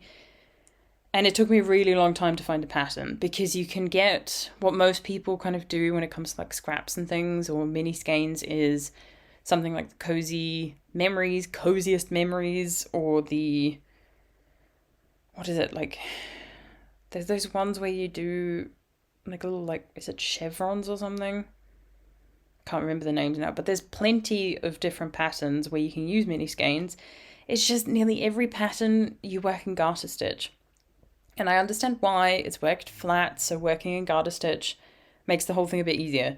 And when it comes to tonals, semi-solids, I think they look fine. It's with the variegated yarn where I think the beauty of a variegated speckled yarn is lost. So I was then like, well, I don't want to do that. I want to do something where there is some stockinette, something a bit more interesting as well. And you work it in the round. Ideally, I was like, so I don't have to purl all the time. And I finally found a pattern. So the pattern I managed to find online is called From Grandma with Love. And I finished one square. So I've had this on my needles for quite a while. But the reason I was drawn to it, so this is one of the January mini skeins, and this is the most heavily variegated one. And I used that as a kind of test to figure out if this is what I liked, and I do. So you start like with the Musselburgh hat with this, like, I think it's called a pinhole cast on. It's like the magic circle for crochet. As soon as I realized that, it made the whole thing so much easier, because I'd always heard like, oh, it's quite a tricky cast on and it's not a lot of fun, and you know, once you've increased a couple of stitches, it's much easier. But then as soon as I think someone even said it somewhere, like it's pretty much the knitting equivalent of the magic circle from crochet, I was like, well, that makes it easier, because I know how to work that. So you start with that cast on, and then you do increases, all in stockinette, before working this lace. I probably need to block this again, has been blocked, because I think I didn't pull, you can see how the kind of, my yarn overs are like sideways, and once again, I think I just need to pull it down a little bit more to get them to be a bit rounder. But either way, it proved exactly to be what I wanted it to be, and now I just need to make the rest of the squares. It took quite a while to work this up. It was a bit fiddly at the beginning because you have such few stitches on DPNs, and then eventually I moved to a circular, mini circular. But the reason I didn't show it off until I finished this one is because it was just constantly scrunched up on a really small cable, and I was like, I'm going to hold it up and it's just going to be like, look at what I've got. I was like, let's just show it when it's done. So it's not a hard pattern. I think it looks really nice. I have no idea how I'm going to join the squares yet, because I've obviously got 5 squares for each month, 12 months. And I'm not sure how I want to join them yet, and do I do it 5 by 12 so I keep the months together? I'm not sure. But currently my plan is just make the squares, and then once they're all done, I'll worry about how to put it together. And for future videos, I'm not going to show every square as I finished it. I think it's more going to be like, if I finish a month of squares, so 5 of these squares, I'll then show them off to show what they look like, and you can see the different colours. But I'm not going to share every square like every time, because they all look the same. It's just the colour of the yarn that changes, and that, you know, is interesting because it's pretty yarn, but you don't need to see every square. So another blanket on my needles. I've got 5 blankets I've been working on. And I think, yeah, and I've got another one I want to start soon, so. But blankets don't count as whips, so it's absolutely fine. Then let's talk Make 9. I've got 2 to show you.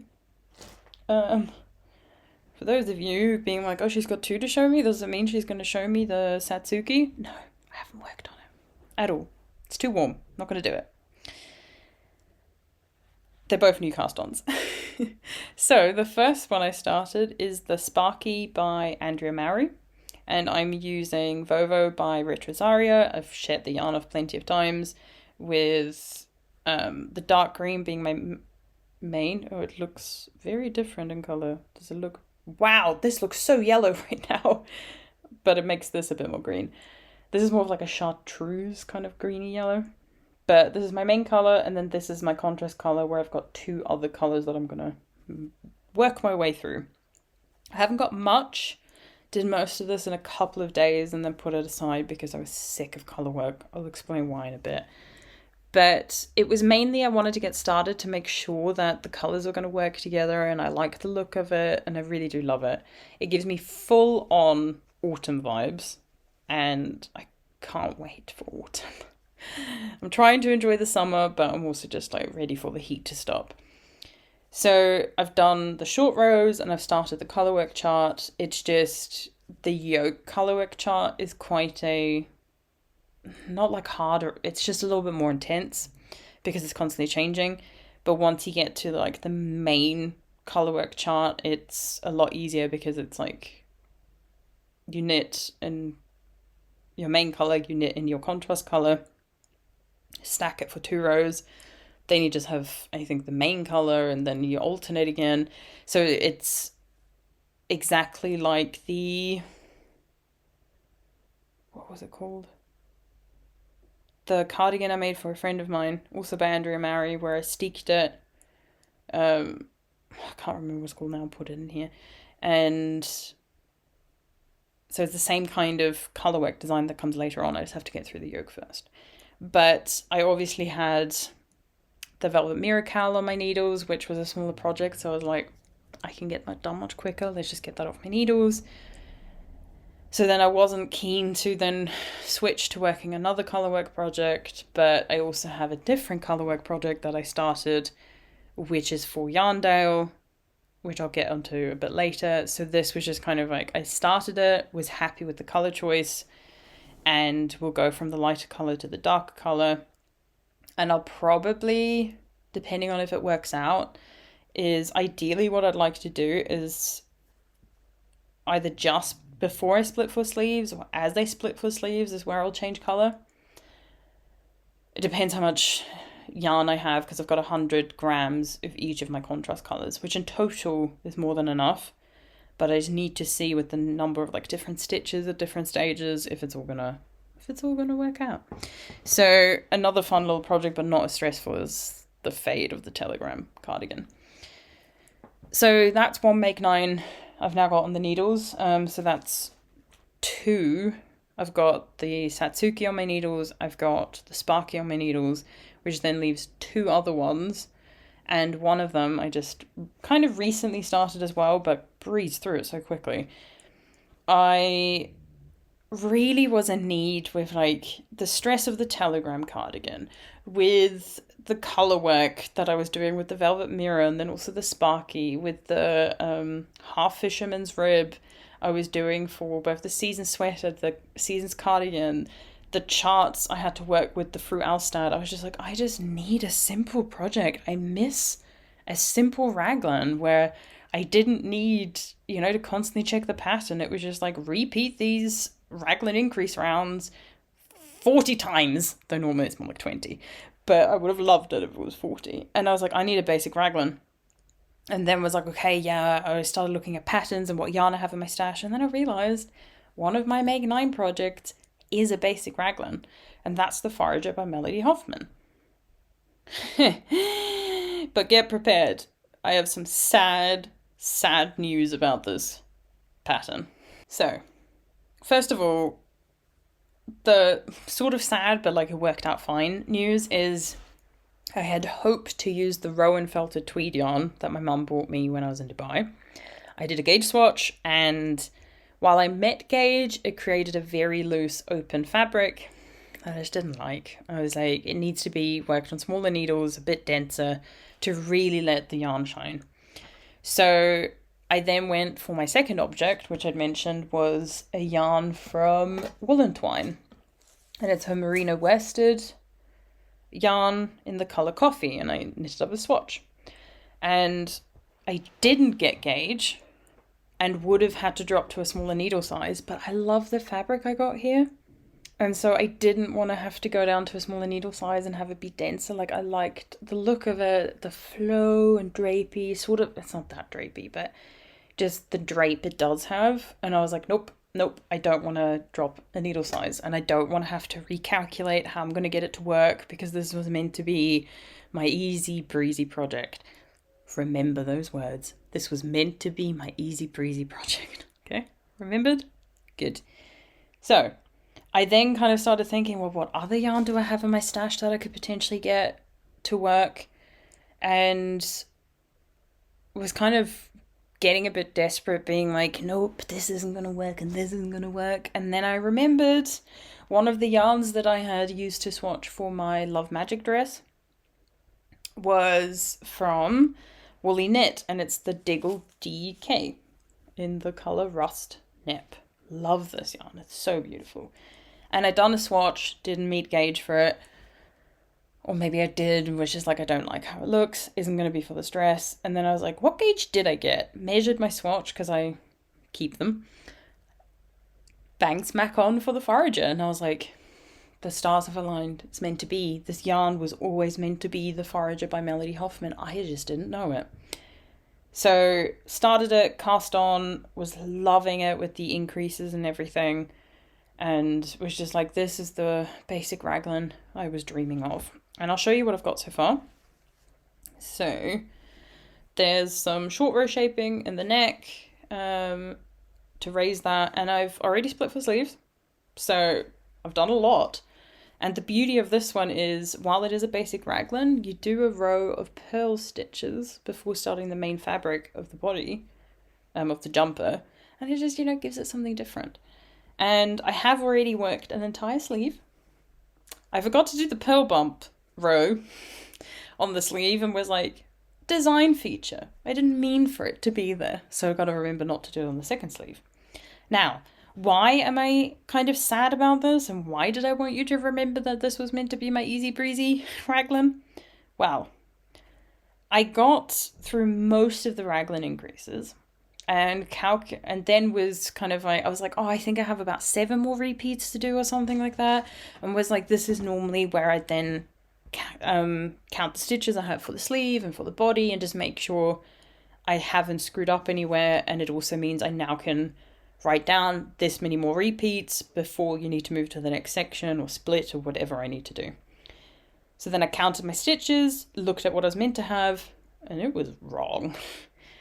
As in, I was meant to have like an odd number of stitches for the sleeves and for the body, but you start with an even number when you set up the raglan, and you only ever increase by an even number of stitches. And I was like, well, you start even, you add even, you can't get to odd.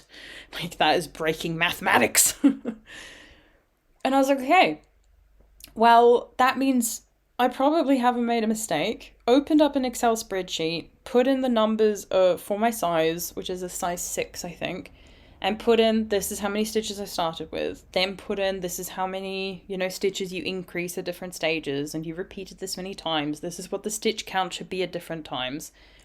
And figured out that there was a mistake in the pattern. So I was then like, okay, I'll have to email. Melody Hoffman does have like a support team. I've emailed them before about small things where I'm like, I understand what you mean, but a beginner knitter isn't going to get it. Had that with the tulip sweater, had that with the whimsical socks, with the scalloped edge. I was like, this needs to be sorted out, because it doesn't match with the video that you've provided. It doesn't match. Like, the video doesn't match the written instructions, and the written instructions also don't actually work for what you're meant to be doing. So it was relatively minor and could be kind of fudged easily. And they were really nice and were like, yeah, we'll have to look at that. You're right, there is something wrong.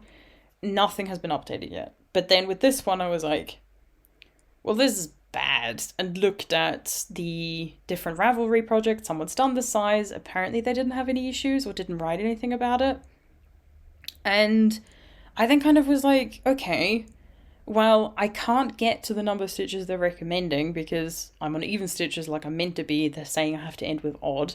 Let's do a calculation of what I should be working towards, how many stitches for the sleeves and for the body and things, to get the size that I want.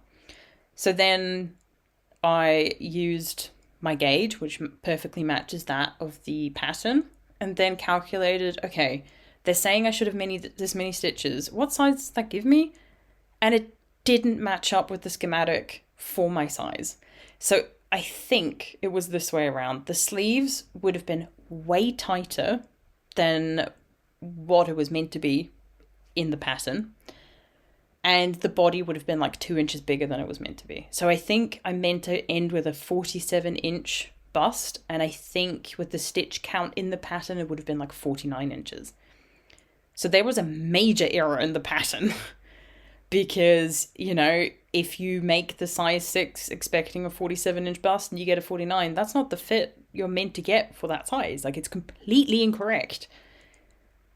And I have no idea. And I emailed them and was like, look, there's something really wrong with the pattern. I can work around it because I, you know, have the skills to be able to do that with how much I've been knitting. But this needs to be fixed, especially because this is meant to be like a beginner-friendly sweater pattern. But, you know, a beginner, if they do the right things of gauge swatching, they're still not going to get the right fit and the right size jumper at the end because there's a mistake in the pattern. And a beginner, most likely, is never going to challenge the designer and say there's something wrong with the design. They're going to say, I did something wrong. And a lot of people also who don't gauge swatch are going to say, oh, it's because I didn't gauge swatch. That's why it's, you know, all a bit funky with the sizing. So they emailed back and they were like, you're right, there is a mistake, we'll have to go fix it. I haven't heard anything about that being done other than them saying, yep, there's a mistake, we'll have to work on it. So currently, I do not recommend this pattern. If you have it already, you know, be prepared that you're not going to get the fit that the, like, schematic promises and the size says it's going to be. You're not going to get that kind of fit, so be prepared to have to fudge it or wait for the update. I hope it's coming, but until it comes, I can't recommend this pattern. Which breaks my heart, because Melody Hoffman is one of my favourite designers. But I'm not just going to blindly ignore this, because it's a really, really big mistake. The other small ones with like the tulip sweater and stuff, it was more of a, you're unnecessarily confusing people here. Not great for beginners, but this is like, you paid for a pattern and you're not getting what you paid for. And I'm even frustrated by that. You know, I started this being like, it's going to be my easy breezy comfort, woohoo, it's so easy raglan.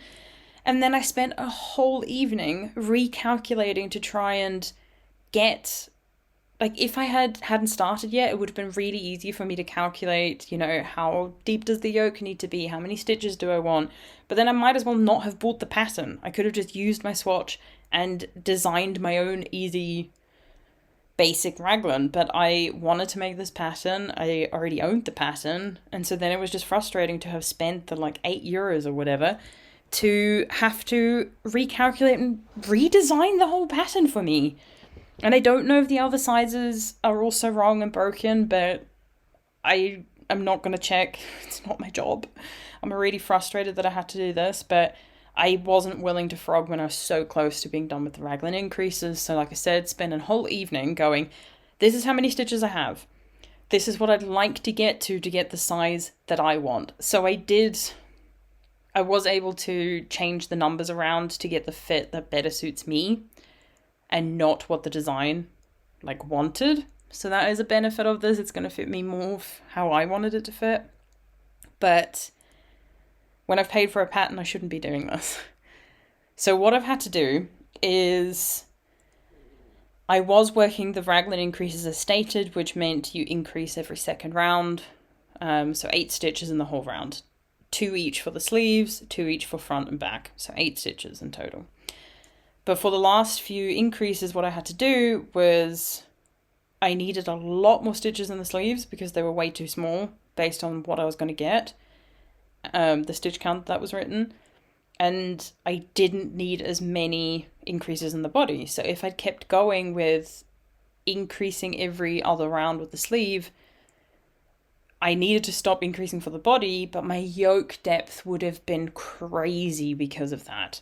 So I was like, okay, we're going to have to do more increases for the sleeves then. So that's what I did. I chose to not increase every round because it's fiddly to work. I instead increased 4 stitches every round for the last few rounds. So you can see that when you look closely, because you can see that the raglan stitch, all of a sudden, here, just instead of following the like line here, it just goes because it goes much steeper because you've got a higher rate of increase. It doesn't bother me because I think also with wearing, you're not going to see that because it's kind of, with draping against the body and things, I think it's going to hide it. And it's also what I've seen done in other patterns before as well. But I wish I had, with the extra increases, I then didn't think when I work the sleeves that I have more stitches now for my sleeves, which means I'm gonna, when I do the increases as stated in the pattern, I'm gonna have way more stitches at the end. So I'm a bit frustrated I didn't do that differently. I might still, decide to work the second sleeve differently and unravel this one and do it again. But part of me is also tempted to, I might put this on a bigger cable or like one of these like cords that I've got, try it on, see how the sleeve looks, and if I like the look of it being quite big, I might just leave it. I still have plenty of yarn left. This first sleeve used a full 50 gram skein, and then whatever is missing from this one. So less than even 1.5 skeins. So I'd estimate maybe like 70 grams, and I still have, like, this will be enough for the sleeve already. And then I'll have some left over. And then I think I still have 4 more skeins, maybe more, for the body. And I haven't done much of the body yet. It's like 1 inch, maybe. Like, it's a small amount. But I'm hoping that that will be enough. And if it's not, I might now actually do the body, leaving like this yarn left over. And I'll see what length I can get. And if it's not looking good, then I'll have to unravel the sleeve and do quicker decreases and have a better fit. But part of me really likes the like big sleeve. But the yarn itself, I love it. Like, look at those colours and the tweedy bits. And like, I really like how the jumper looks. And I think I've already tried it on once. And it's a really nice fit. So I'm happy that I managed to fix this, but you should have seen me that evening when I realised that there was such a big mistake with the pattern. I was fuming and was just like, you've ruined my like relaxing knitting experience. Like, how dare you? And it is just frustrating. I can fix it. Like, I have the skills to be able to get it to work. And sure, it's frustrating that I spent the money on the pattern when I didn't even need it. Because of how wrong it was.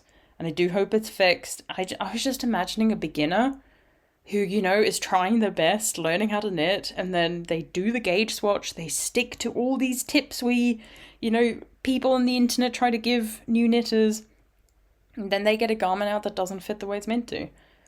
Like, really big body, really tight sleeves, that's not fun. At least if it was really big body, really big sleeves, you can kind of go, oh, I must have done something wrong with my gauge. But, if any of you out there have done this pattern, I'd love to hear if you had an issue with the fit. Or whether it is just maybe my size. Like I said, I'm not going to go check the other ones. I cannot be bothered anymore with this pattern. And I'm not using it anymore. But I've already paid for it. So I hope that gets fixed and updated, because I do think it's a really nice beginner pattern. And once that is fixed, it is a pattern I will recommend. But right now, I'm like, needs to be fixed. Apparently, it was tech edited, it was test knitted, and I'm like, how did this not get noticed? This is exactly what you have test knitters for.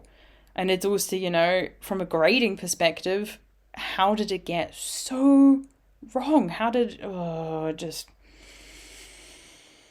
It really makes me angry, makes me frustrated. And it's also then frustrating when I've contacted other designers before about mistakes in their patterns, and they're like, oh, okay, yep, I'll look into it, and nothing happens for months, sometimes even more than a year. I'm still waiting for certain updates, but they're releasing new patterns. And for me, that's just like, go back and fix those old ones, because otherwise you're literally losing people who make those patterns first, maybe. And they're like, but you have a mistake in it and you didn't fix it. And when everyone on Ravelry is, writing comments saying like, there's a mistake, can you please fix it? And it's always the newer, not as experienced knitters who suffer because of it. And that goes so against everything I believe in. We're going to have a little rant right now, because it's just the same with what I have in academia, with teaching and just research in general. The attitude of, well, I had to suffer through it, so you can suffer through it. And I don't like that attitude. I like making things easier for people who come after me. And I get frustrated that people before me had to go through it. But then I'm also frustrated, and I'm like, I can't expect it of everyone to, make it easier for everyone who comes after them. But with some things, I'm like, why didn't you do it? Yes, it's a little bit of extra hard work, but there's some things where I'm like, you should have just done that. There are certain, circumstances where I'm willing to go, I can understand why you didn't. And when I've been the person who often at uni felt like I was trying to make everyone else's lives easier so they didn't have to go through the same crap that I had to, you reach a point where you're just like, I can't do it anymore. I want to, but I don't have the energy anymore. That's fine. But some people who kind of figure out how to fix something but then don't share it with other people and share how to make it better, that really bothers me. So it kind of then also feeds into knitting stuff where, when you've paid for a knitting pattern, and a lot of us kind of go like, check out this Ravelry project page because, they talked about how to fix this mistake and how to make this better. And I'm like, you've paid for this pattern. The designer, someone surely must have emailed them. And sometimes people do say, I have emailed them, haven't heard back, or got told, yeah, we'll get fixed in the future. Or you see all the comments on Ravelry being like, there's a mistake here. It's not the job of the people who've been buying these patterns to tell everyone else how to fix it. I'm glad there are people doing that. But, I can't put those corrections up on my Ravelry page because I'm giving away the pattern. And it's paid for. I can't do that. It will be legal issues. But in some ways, I feel like something needs to be immediate. When a big error like this gets found, I feel like it's on the designer or the support team to immediately put something on, let people know who've already bought the pattern, a big mistake has been found, this will be fixed in the near future. And on the page on like Ravelry and wherever else you're selling your patterns, I think you need to let people know major error has been found, and to kind of warn people, look, if you're buying it now, you might not want to knit it unless you can yourself check that these numbers are okay.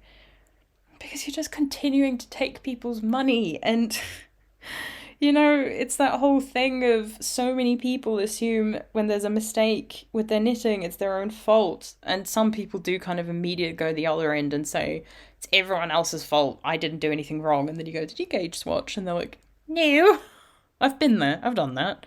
As in, like, not gauge swatching. I don't blame other people when I've made a mistake, or at least I try not to. And if I do, try to recognize it and apologize for it. So pretty much what I'm trying to say is I want the world to be a better place. We're not going to get political and super depressing, but at least within the knitting community, please, if any of you are designers or hoping to be designers, can you please, if someone lets you know there's a mistake, can you try and do something about it straight away and not keep releasing new patterns? Especially when the mistake that I found in one pattern is something where it's one line is wrong, really easy to fix. And then getting an email saying, oh yeah, I've had a couple of people reach out, I just haven't had the time to do it yet, and I'll get there, it's only a small mistake. And I'm like, from your perspective, it's a small mistake. From my perspective, it's also a small mistake. For a beginner, they don't know how to fix that necessarily. And unless your pattern is for free, I'm not just going to let you get away with that. So I feel like I need to now go on like a witch hunt. Though I shouldn't say that because it's really awful what happened in the past.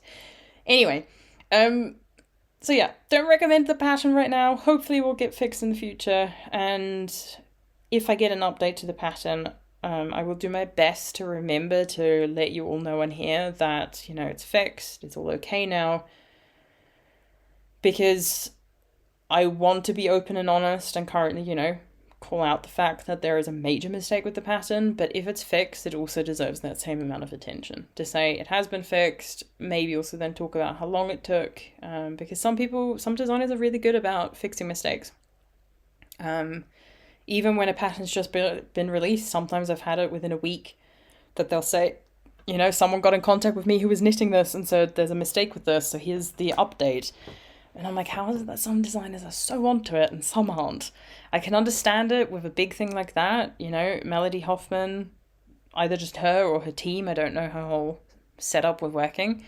It's going to take a lot more work than just fixing like a line. All of those sizes now need to be checked, the numbers with the schematic to make sure the sizing is correct. There's a lot of work to fix it. But that's why I'm like, there needs to at least be a disclaimer on the pattern page, something said to the people who've already bought the pattern, so everyone is currently aware of it. To prevent future unhappiness and stress, and I'm going to stop talking about it now. If you've stuck around, thank you. I appreciate you. I just finished my cup of tea and I'm not sure if the caffeine is going to do me any good considering the rant I've just gone on. But keep talking about the knitting. That's what we're here for, right? So, 3 more projects. Oi. That was the Forager by Melody Hoffman, one of my Make 9 projects. And there's only one left now that I haven't cast on, and that's the Toque by Albiona McLaughlin. So let's next talk about the colourwork project that I was working on and why the Sparky didn't get as much attention. Now, I had mentioned in my last video that for Yarndale, I'd like to make a jumper out of yarn that I have by Jess from Skein in the Stitch. So she's the one I'm going to be helping at Yarndale. Last year I helped Georgie and Ben from the Fibre Fox, and that was mainly because after the pandemic, they grew so much during the pandemic, and Ben, who's Georgie's fiance, was new to the dyeing, hadn't done much knitting, and so was really nervous about interacting with people if they have questions and things. And so Georgie felt a lot of pressure of everything she might have to deal with. And so she kind of then asked me, would you be okay to come on board? I know a lot about their colorways. I know a lot about just knitting in general. Someone wants advice about what yarn to use because I also know their bases really well and stuff like that. So I came on to help and it was amazing. So good. And this year it's sort of the same thing in some ways with Jess. So Jess is going to be coming alone. She's done, I think East Anglia Yarn Festival was her first yarn show where I was also helping Georgie and Ben, but Jess was right next to us, so I was helping her as well when I could. And so Jess kind of said, like, look, if you're coming for Yarndale, please, would you mind helping me? And I was like, sure thing, I'll even come over just for that. So, well, that's a lot, isn't it? So much, it's story time. And yeah, so Yarndale is a much bigger show than East Anglia Yarn Festival. And so Jess was like, I'm really going to need the help. And even just for some of the other friends I've got, the fact that if any of them need like a break, whether it's to eat something, to go to the bathroom, just to look at other vendors and just have a break, I can easily kind of jump in because I've got a lot more experience with it now and I also just enjoy it. It's fun. You get to see backstage and it's amazing. So I was like, well, I'm going to need a jumper made out of Jess's yarn. I've got a bit of Jess's yarn, not that much, because I only discovered her relatively late when I was trying not to buy as much yarn anymore because I knew I was leaving the UK. But I did have the sweater's quantity of a sport weight yarn. So you can see her label here, which I really love. And it even says, dyed in Yorkshire. I love Yorkshire. I miss it, I really do. I don't miss university. Don't miss the university at all. I miss my friends and I miss the countryside. And York the city itself. So this is Ivy on her sport base, which is 100% superwash merino, 300 meters per 100 grams. So standard sport weight, really. And I had 4 skeins of this. And originally I had like a top in mind. That's what I bought the yarn for. And then I was kind of like, I want to make something else. I just wasn't feeling that top anymore. And I then was like, I could go for a color work one. And I have some sport weight yarn, a variety of different colors, where I also had a plan, but that fell through because I'm not sure whether the designer is someone to support or not. I'm still not sure where we stand on. It's Caitlin Hunter. I don't know where we stand on her. There was a huge thing with people being like, she's very racist. I didn't want to support her anymore, but I have her patterns, and so I haven't been knitting them, and I'm just a bit stuck and confused. But I had sport weight yarn from Noodle Soup, and one of the colours I had is this one here, which is In Time for Harvest, which I thought went really well with this one. And I settled on, and I already kind of talked about this in my last video, on a design from My Strands of Joy book by Anna Johanna. My Strands of Joy book makes it sound like it's my patterns and I designed it. I wish! And I settled on making the Lehto. That's how I'm going to pronounce it. So you can see there, it's a jumper with this kind of leaf pattern at the top. Absolutely beautiful. And I should have enough for the size that I'm making. I'm making the L2. And so I should have enough with those 4 skeins of my main colour and one of the contrast. The contrast isn't a problem at all. And I have finished the yoke. So you can see here the beautiful leaves. The thing is, it needs a good block. So my colour work for the most part is actually okay tension-wise. It's just certain areas where I have either long floats. Sometimes it's not even long floats because it like puckers when I've only got 2 stitches. It's normally when I don't have long floats that I have issues. So the colour work chart is all done. It went by relatively quickly. The first few rounds were quite hard because you start with the stem of the leaves and you literally just have like 1 stitch and then like 12 stitches of just your main colour. And it's not until you get like the big body of it that you have shorter floats and you kind of get into the rhythm of it really quickly. So it did work up relatively quickly. I am using 3.75 millimeter needles. And I got through, I've actually also, I should say, so I've split for sleeves and I've actually got a decent amount of the body already done. Went by really quickly. Funnily enough, I was having a chat with Jess and I was like, here? And in that evening when we were talking, I got through all of that. We had a long chat. It was really good. And so I've just finished the second skein that I have of that sport weight yarn. And it's quite interesting because I got to like this point here where I still had maybe like 4, 6, maybe a bit more rounds of like the most number of stitches on the needles before splitting for sleeves. So with the second skein, I had to do like those couple of rows with a load of stitches. And then I got this much out of the body and I'm like, I don't knit with sport yarn very often. So it's like, is this normal? But this feels like a lot for 1 skein. Or is it just because I'm so used to working with 50 gram commercial, skeins now? But it just feels like I got a lot of 1 skein. So this is another jumper where I'm going to do the sleeves next. See how much yarn I use for the first one. Might then immediately do the second. And whatever I have left goes into the body. So the sleeves do have a little bit of a colourwork leaf design at the bottom, which I do want to do because I've got plenty of this yarn left. Also means my main colour will kind of stretch a little bit further. And I think it also looks beautiful. So I do think the contrast isn't as good on camera as it is in person. So it will be interesting to see because I do think when I kind of like pull this out a bit, you see the leaves a lot better when I'm hoping when it's blocked. But yeah, it's interesting that normally everything colourwork wise looks better on camera, but I think this looks worse on camera. there isn't like a huge contrast when you take like a black and white picture of your two colours. It isn't a huge contrast, but I think it's just so autumnal. And I am frustrated that I didn't have a skein from Jess, like that she dyed to use as the contrast colour.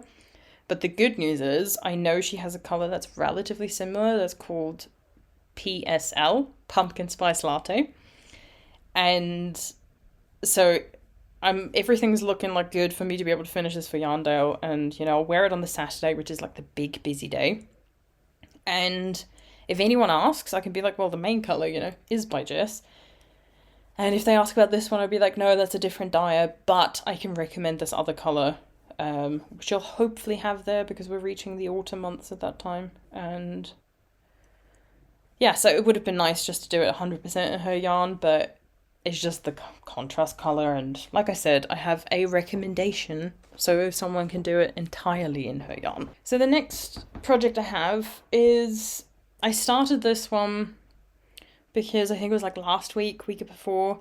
It was Monday. I then checked I was like, oh, it's getting warm. Let me check the weather app. And it was saying that come Wednesday and Thursday, it was going to get up to like 39 degrees again. And I had a little cry because I don't like the heat. And I then went like, okay, it's going to be really hard, but I'll get through somehow. And then I started thinking about, I'd love to just escape to somewhere else, even if it was just a different apartment in a different area where it's a little bit colder. And then I started checking what areas in Germany aren't meant to get as hot over those days. And that then turned into me looking and actually booking an Airbnb for Wednesday through to Saturday. And I looked at a couple of different places and was with the €9 ticket, which I think I've talked about on here as well. I talk a lot more about it in my German video because it's obviously applicable to Germany. But with the €9 ticket I had already for August, I was like, well, I can go anywhere in Germany, but ideally I'd like it to be somewhere within an hour or two via the trains, hopefully not having to change trains. And I talked in my last video about a city I went to with my mum, Mainz, and Mainzelmännchen, who I absolutely adore and love. They're so cute.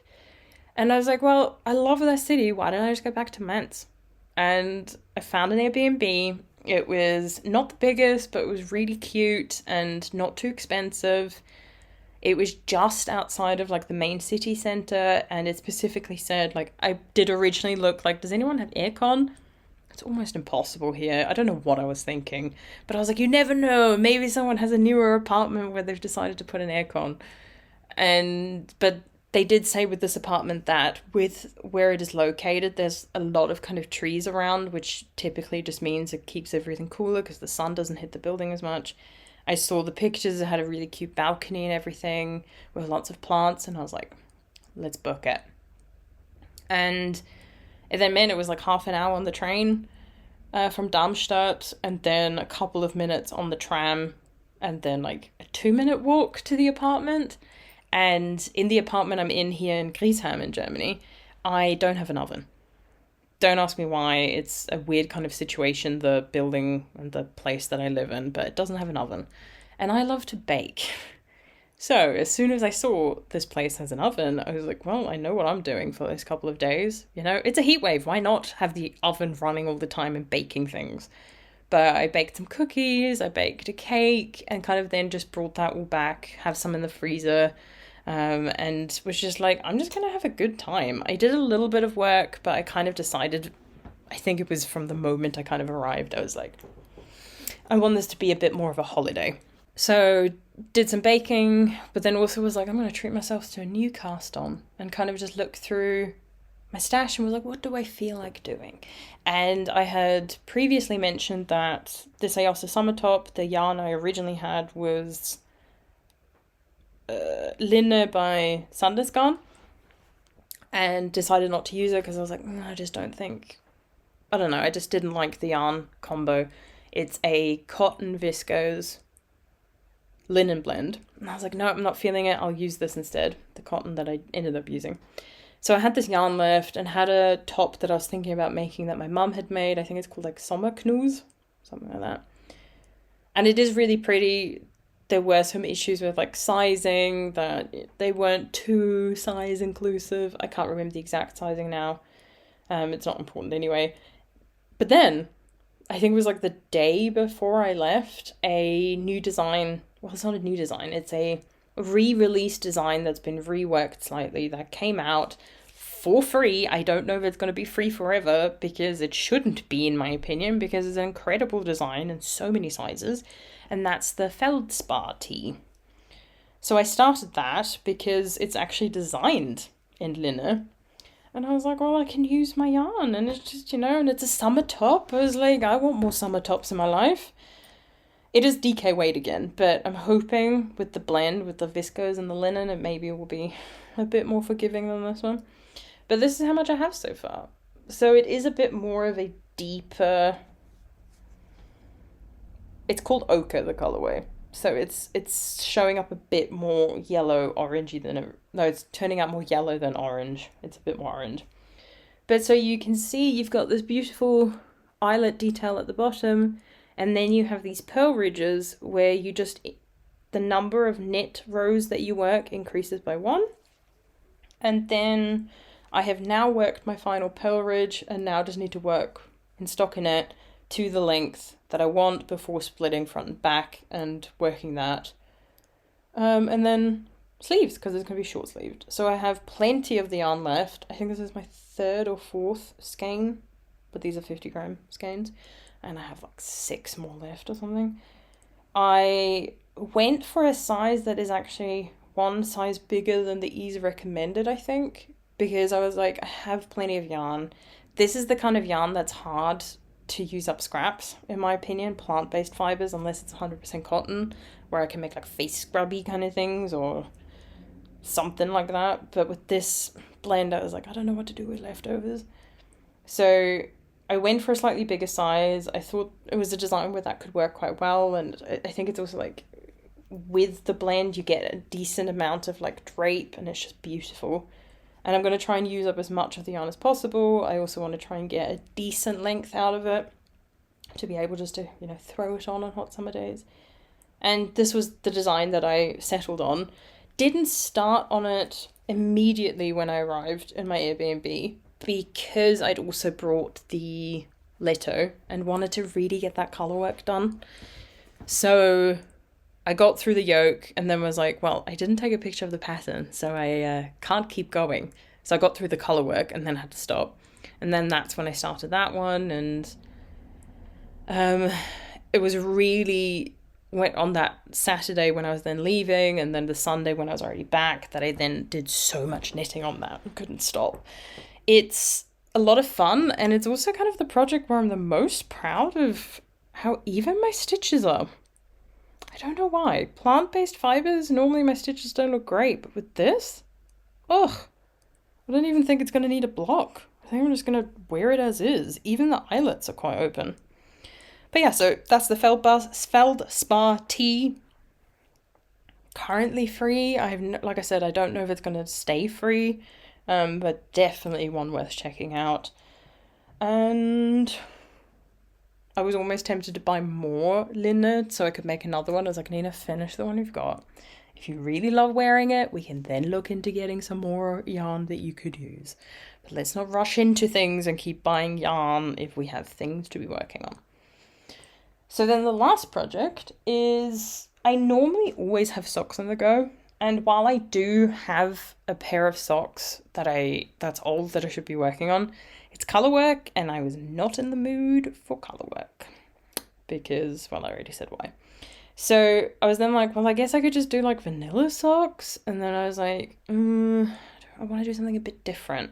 And I've also been really intrigued to kind of go back to my 52 weeks of socks book, because it's been like a month, maybe a little bit less, since I've done something from this book. And I was like, I love this book so much. They're going to be releasing a volume 2 where I'm like, I'm not surprised. There's plenty more sock designs to explore. And the ones I then settled on, which I've wanted to make for quite a while, are the Lotte, that's how I'm pronouncing it, socks. So you can see it's got like a little bit of colour work, but it's just stripes in 2 contrast colours. And then there's a lace design, though I think it does, yeah, it has cables, but this is more of like a lace panel that runs down the side of the sock. And they used yarn, I think, by Blacker Yarns. I love Blacker Yarns. They're going to be at Yarndale, and I'm going to struggle to not just fill my suitcase with their yarns. And Woolly Knit is also going to be at Yarndale, and I'm like, I want some yarn. But this is how far I'm through the first sock currently. It's a bit of an odd stage to show it. But the yarn that I'm using is not the best. It's from Aldi. I bought it here in Germany. I bought it, I think, when I first kind of arrived, because I was like, well, it's sock yarn, like standard 75% wool, 25% nylon. I was like, you know, I didn't have that much yarn here when I first arrived. I was like, if I feel like making socks, you know, I've got this. Yeah, I've got a lot more yarn here now for multiple reasons. So you can see the pattern here. I think it's a lot of fun. So you've got cable here, cable there, and this kind of like lace design sort of. It's interesting how you actually work this, and it's a lot of fun. I think it's 4 rows that you repeat, and I'm now at the stage where I kind of have it memorized and I'm in the flow of it. So it has an Eye of Partridge heel. I screwed up the first round. I slipped like the same stitch instead of alternating. Oh well, it's a design feature. I didn't want to go back. I've turned the heel and I'm just working the gusset decreases now. Ooh. So I've done a few, not that many. And so I just need to do that until I get back to the amount of stitches I started with. And then once I've reached the length that I need for my big feet, I can just do the toe. And then the first one will be done. The second one will be started immediately to make sure that I don't have just one sock done for a really long time. But yeah, so the sock yarn is from Aldi. It's not my favorite. It is incredible that this is meant to be 75% wool when it just feels like plastic. It's not fun to knit with, especially with the heat. I feel like you can see the plastic, like the nylon, which is has some kind of like a sheen to it. If you told me it was 100% acrylic, I would have believed you. But it's going to be good for socks. While it's not the most enjoyable to knit, I have the yarn. It's great to just kind of use and have more woolly socks in my life. And if I wear through them, I'm not going to be as sad about it as with my hand-dyed socks. Yarn socks. Hand-dyed yarn socks. Yeah, and I just kind of had this desire. I was like, I want to get through a lot of my sock yarn. No, I want to get through more of my sock yarn. I have a decent amount because it's just the easiest one where you're like, there's a pretty skein, I'm just going to buy one. Both commercial and hand-dyed. So, and I want to try and get through more of the patterns in 52 weeks of socks, especially before the next issue comes out. Next volume comes out. It should be, I think they said spring 2023. So yeah, and I had that yarn. It was perfect because it's like a 200-gram yarn pack that you get with 100 grams of the main colour, which is what I'm using as the main colour, and then 2 contrast colours. And I looked at that set and the colours and I was like, this almost looks like the original. Similar-ish. And it's the same sort of vibe, inspired by. So while it's not my favourite yarn, I'm going to make use of it. It will be good enough for socks. Like I said, you know, my feet can't feel as much and aren't as sensitive really as my hands when it comes to like softness and stuff. So that's the last thing I have to show that is like a whip and on my needles.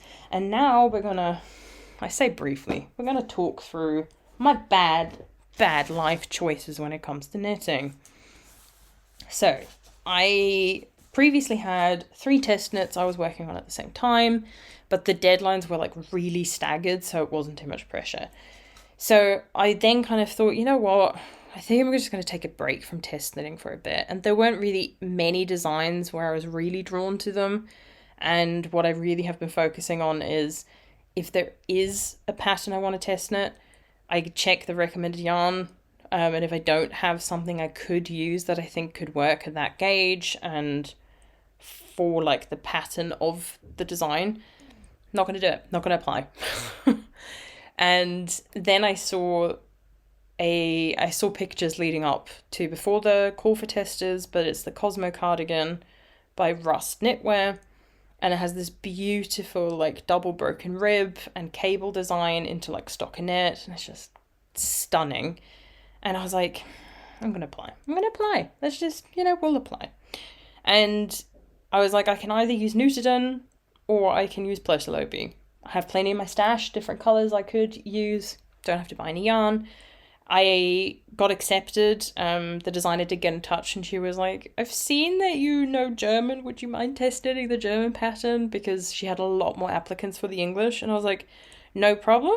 But like full disclaimer, I haven't knitted from a lot of German patterns. So I'm not as good as picking up on certain mistakes, like grammatical spelling errors and things. That's just not my forte in German. It's the kind of stuff I have to look up when I write something. And she was like, no, that's absolutely fine. She's got other people who are probably going to be way better at checking that.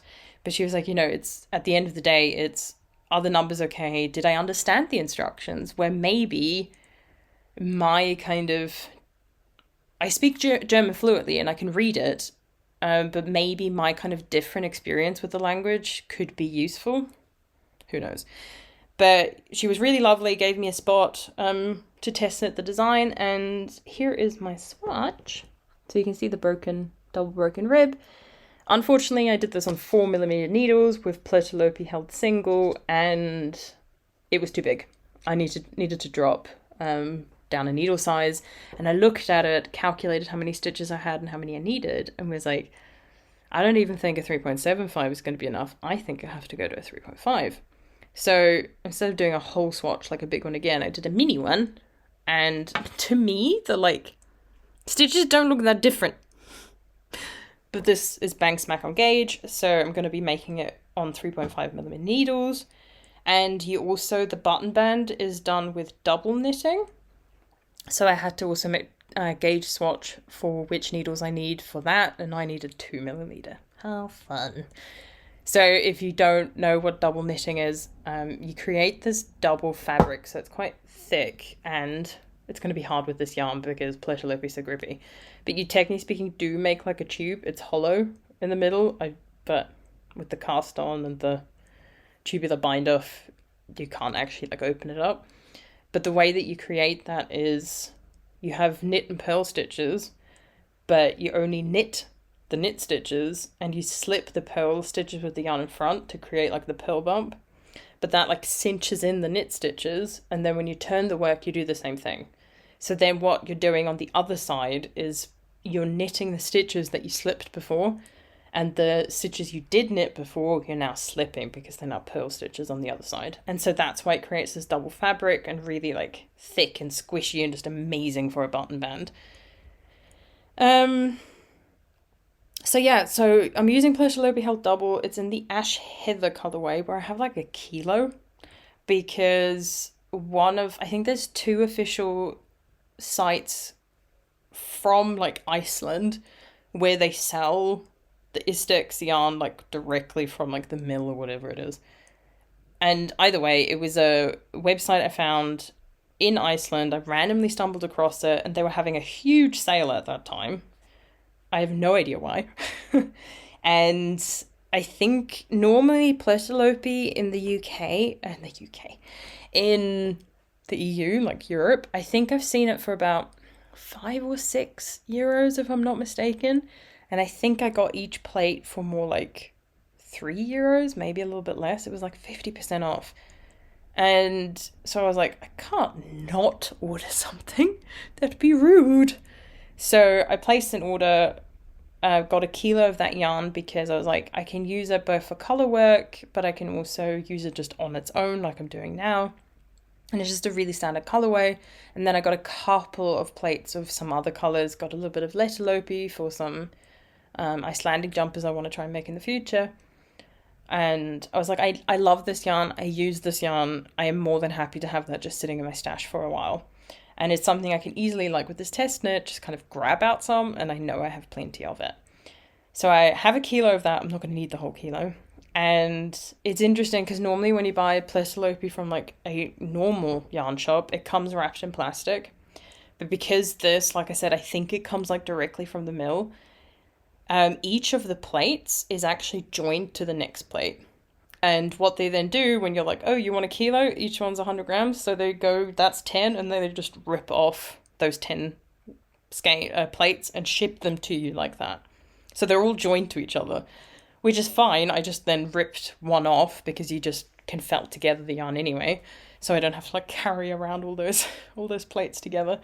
And yeah, it's going to be, I hope, a really beautiful cardigan, and it's gonna have cost me almost nothing. So keep an eye out. I'll try and remember to link the website below in case they ever kind of have that sort of sale on again, because bargain.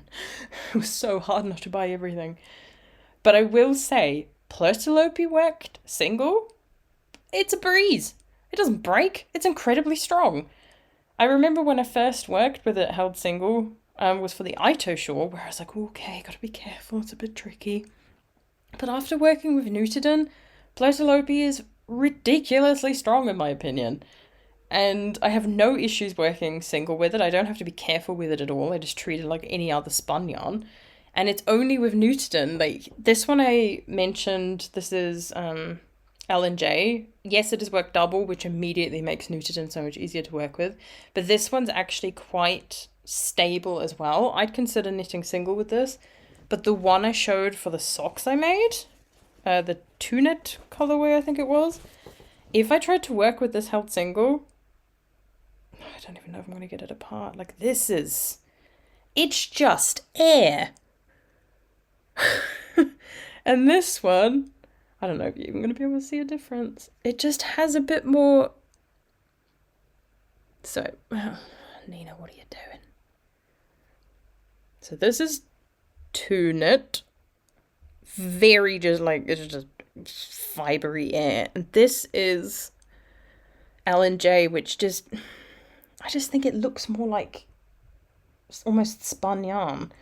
And the Plesilope, this is blocked, so it looks a bit different, but the Plesilope is similar to L&J and not this Tunet colorway, because this was hard to work with even double-stranded. And I have a couple of colorways of Nutiden where I was hoping to hold it single, doesn't work.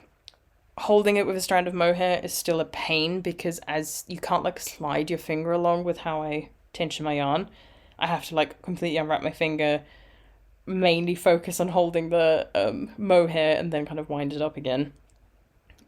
Because Nutiden always has different breeds of sheep in it, and they have different properties, so you do get these kind of more dense plates like this colorway, and Tunet is just a lot more airy, and you see it in the size of the plates as well. They're much bigger.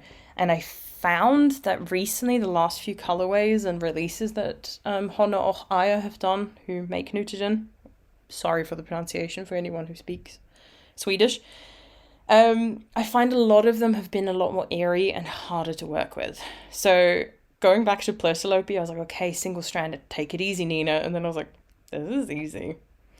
So if you're thinking about working with unspun yarn, Plesilope is the one to go for.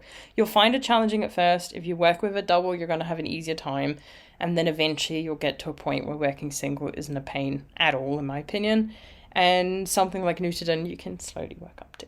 Once again, hold it double. So that's a test knit where I need to get that done. I think it's before the end of September. That'll be fine. It's officially like DK weight yarn, 3.5mm needles, I'll be fine.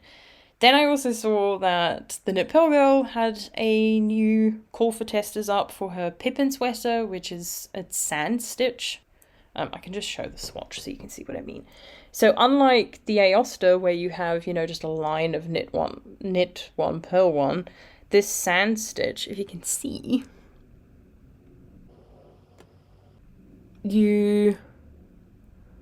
it's like moss stitch, but you have a row of knit stitches between it, so it kind of just breaks it up a lot more. So I got accepted for that test knit, and it's also, I think I have until October with this one, so a bit more time than the Cosmo. And the yarn I settled on, because I was a bit worried about this one, I was like, I have some Hulse Coast I can hold double, but it's not exactly the yarn I wanted to use for this. But I was like, I'm not going to buy yarn, so I need to make it work somehow. And then I remembered that some of the yarn I brought with me last time I was in Austria was, what's it called? Tinder, I think it is, by Hillersvåg. And it's a DK weight at about 260 meters per 100 grams. The original used Cardiff Cashmere Classic, which is like 112 meters per 50 grams. But if you've ever worked with it, it's a very interesting DK. It's almost like a light sport weight. So I wasn't sure if this was going to be too thick. And when I swatched on the recommended needles, which was 4mm, didn't get gauge, like not even close. So I was also like, let's drop to 3.5 and see, and bang smack on gauge. And I really love it. The yarn isn't, I think, the best for showing off the beauty of the textured pattern. The Cardiff Cashmere is much better for it. But I actually like how it smooths it over a bit and just gives it a different kind of look. So that's something I need to cast on and work on. I've then been accepted to a test knit for Melody Hoffman, my first one actually. And it's for a pair of socks. So I was like, it's not going to take long. You only need to finish one sock, which I think the first one has to be done before like the 2nd of September. But I know, since it's Plöslope held double, I can probably whip out that one sock in like a weekend, either just one day where I really just knit the whole day, or like use both evenings of a weekend. Easily can get it done. I'm not stressed about it. So I've got the pattern for that. No, I've been accepted. I'm waiting for the pattern, and it should hopefully be with me soon. By the time you're watching this, who knows, I might have already worked it up. So that's something I need to do. I'll try and include a picture. It's inspired by Lord of the Rings, so I was like, I need the sock pattern in my life.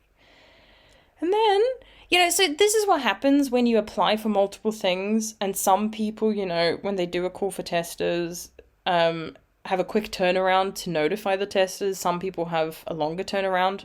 No judgment, you do you. But bad planning on my part. I was like, I'm not going to get accepted to all of them, it's fine. I did. So I have 3 test knits, one's a pair of socks, it's fine.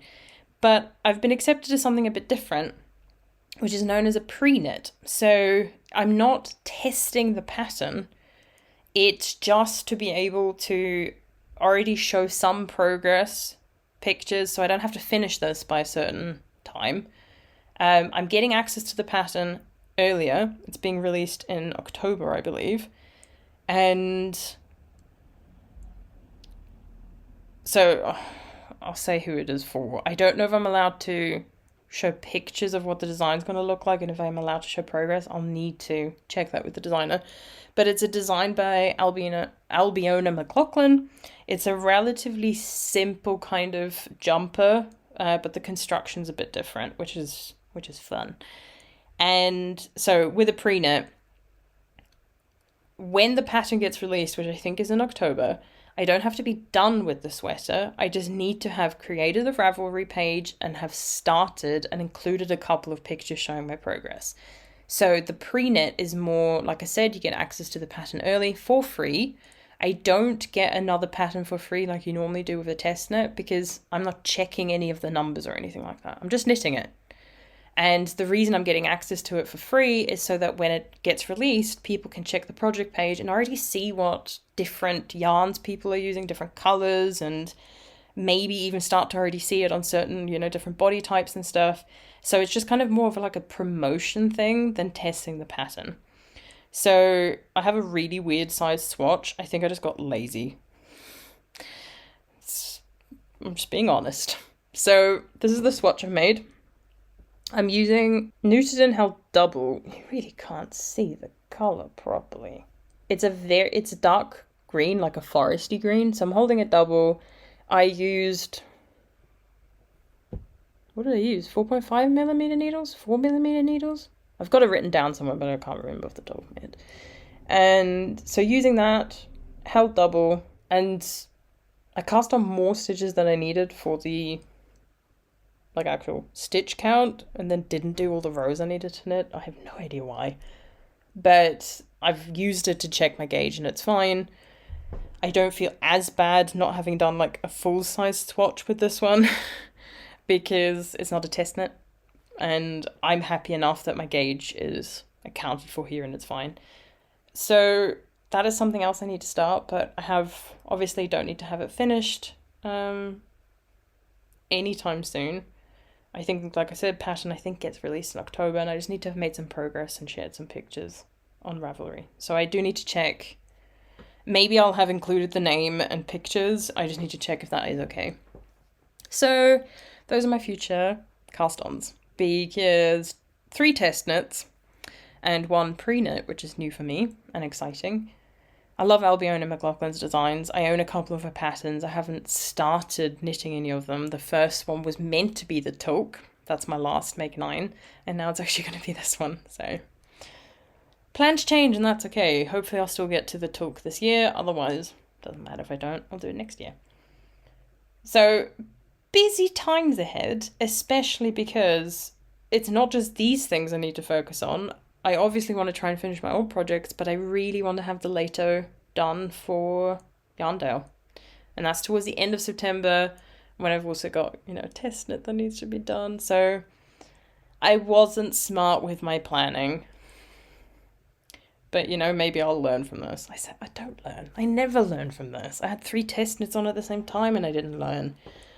But I think this is potentially going to be a little bit more stressful because I've got 2 garments worked on the same needle size, which is so frustrating. Completely different yarn though. Completely different stitch pattern. So I think it's going to be fine. But yeah. You don't need to call me out. Please don't be mean in the comments. I am aware that I am stupid, but it's my decisions, and I'll make it work. It's 2 jumpers. I know I can do it. It just means that my other projects will kind of be neglected and suffer for it. But, you live and you learn. No one to blame but me. And I'm hoping those will be the last test knits for this year, because I have done a lot of test knitting this year. And currently I'm not sure if I'm gonna do any gift knitting for Christmas and things. I say that. I probably am. I always do. But I haven't got any specific plans right now. So, I think that's everything. It's all the things I've been working on, all the things I've got ahead of me, and we'll see next time what's done. So I really do want to get that Télégramme Cardigan done sooner rather than later, but it shouldn't be high on my list of priorities, so we'll see. But thank you for watching. Thank you if you've watched all the way to the end, especially if you did in one go, well done. If you took breaks but still made it to the end, well done, because there were some heavy rants in this one. It got much kind of more intense than my German video. But I always kind of talk about different things. Anyway, I need to stop talking. This is enough. We've been recording long enough. The video will probably be slightly shorter, but my official recording time is now at 2 hours and 40 minutes. Yes, I'm going to stop talking. I'm going to make myself another cup of tea. And yeah, we'll see what I do with the rest of my day. But thank you so much for watching. I want to say kind of another really heartfelt thank you for every time any of you leaves a comment. Also just with support on Instagram and stuff. It's nice when you have such an intense love for something like knitting and you get to share it and people are really nice about it and really kind, and you get to meet amazing people because of it. So thank you. And I'm hoping to be better at actually recommending some of the podcasts to watch, because I watch a lot. I just never talk about them because they escape my brain because I spent 2 hours and 40 minutes talking about all of my own work. So, we'll get there. If I record more often, this wouldn't be a problem, because then I talk about it at the end. Okay, enough of that. I hope you have a good day, evening, whatever you're up to, and I'll see you in the next video. Bye.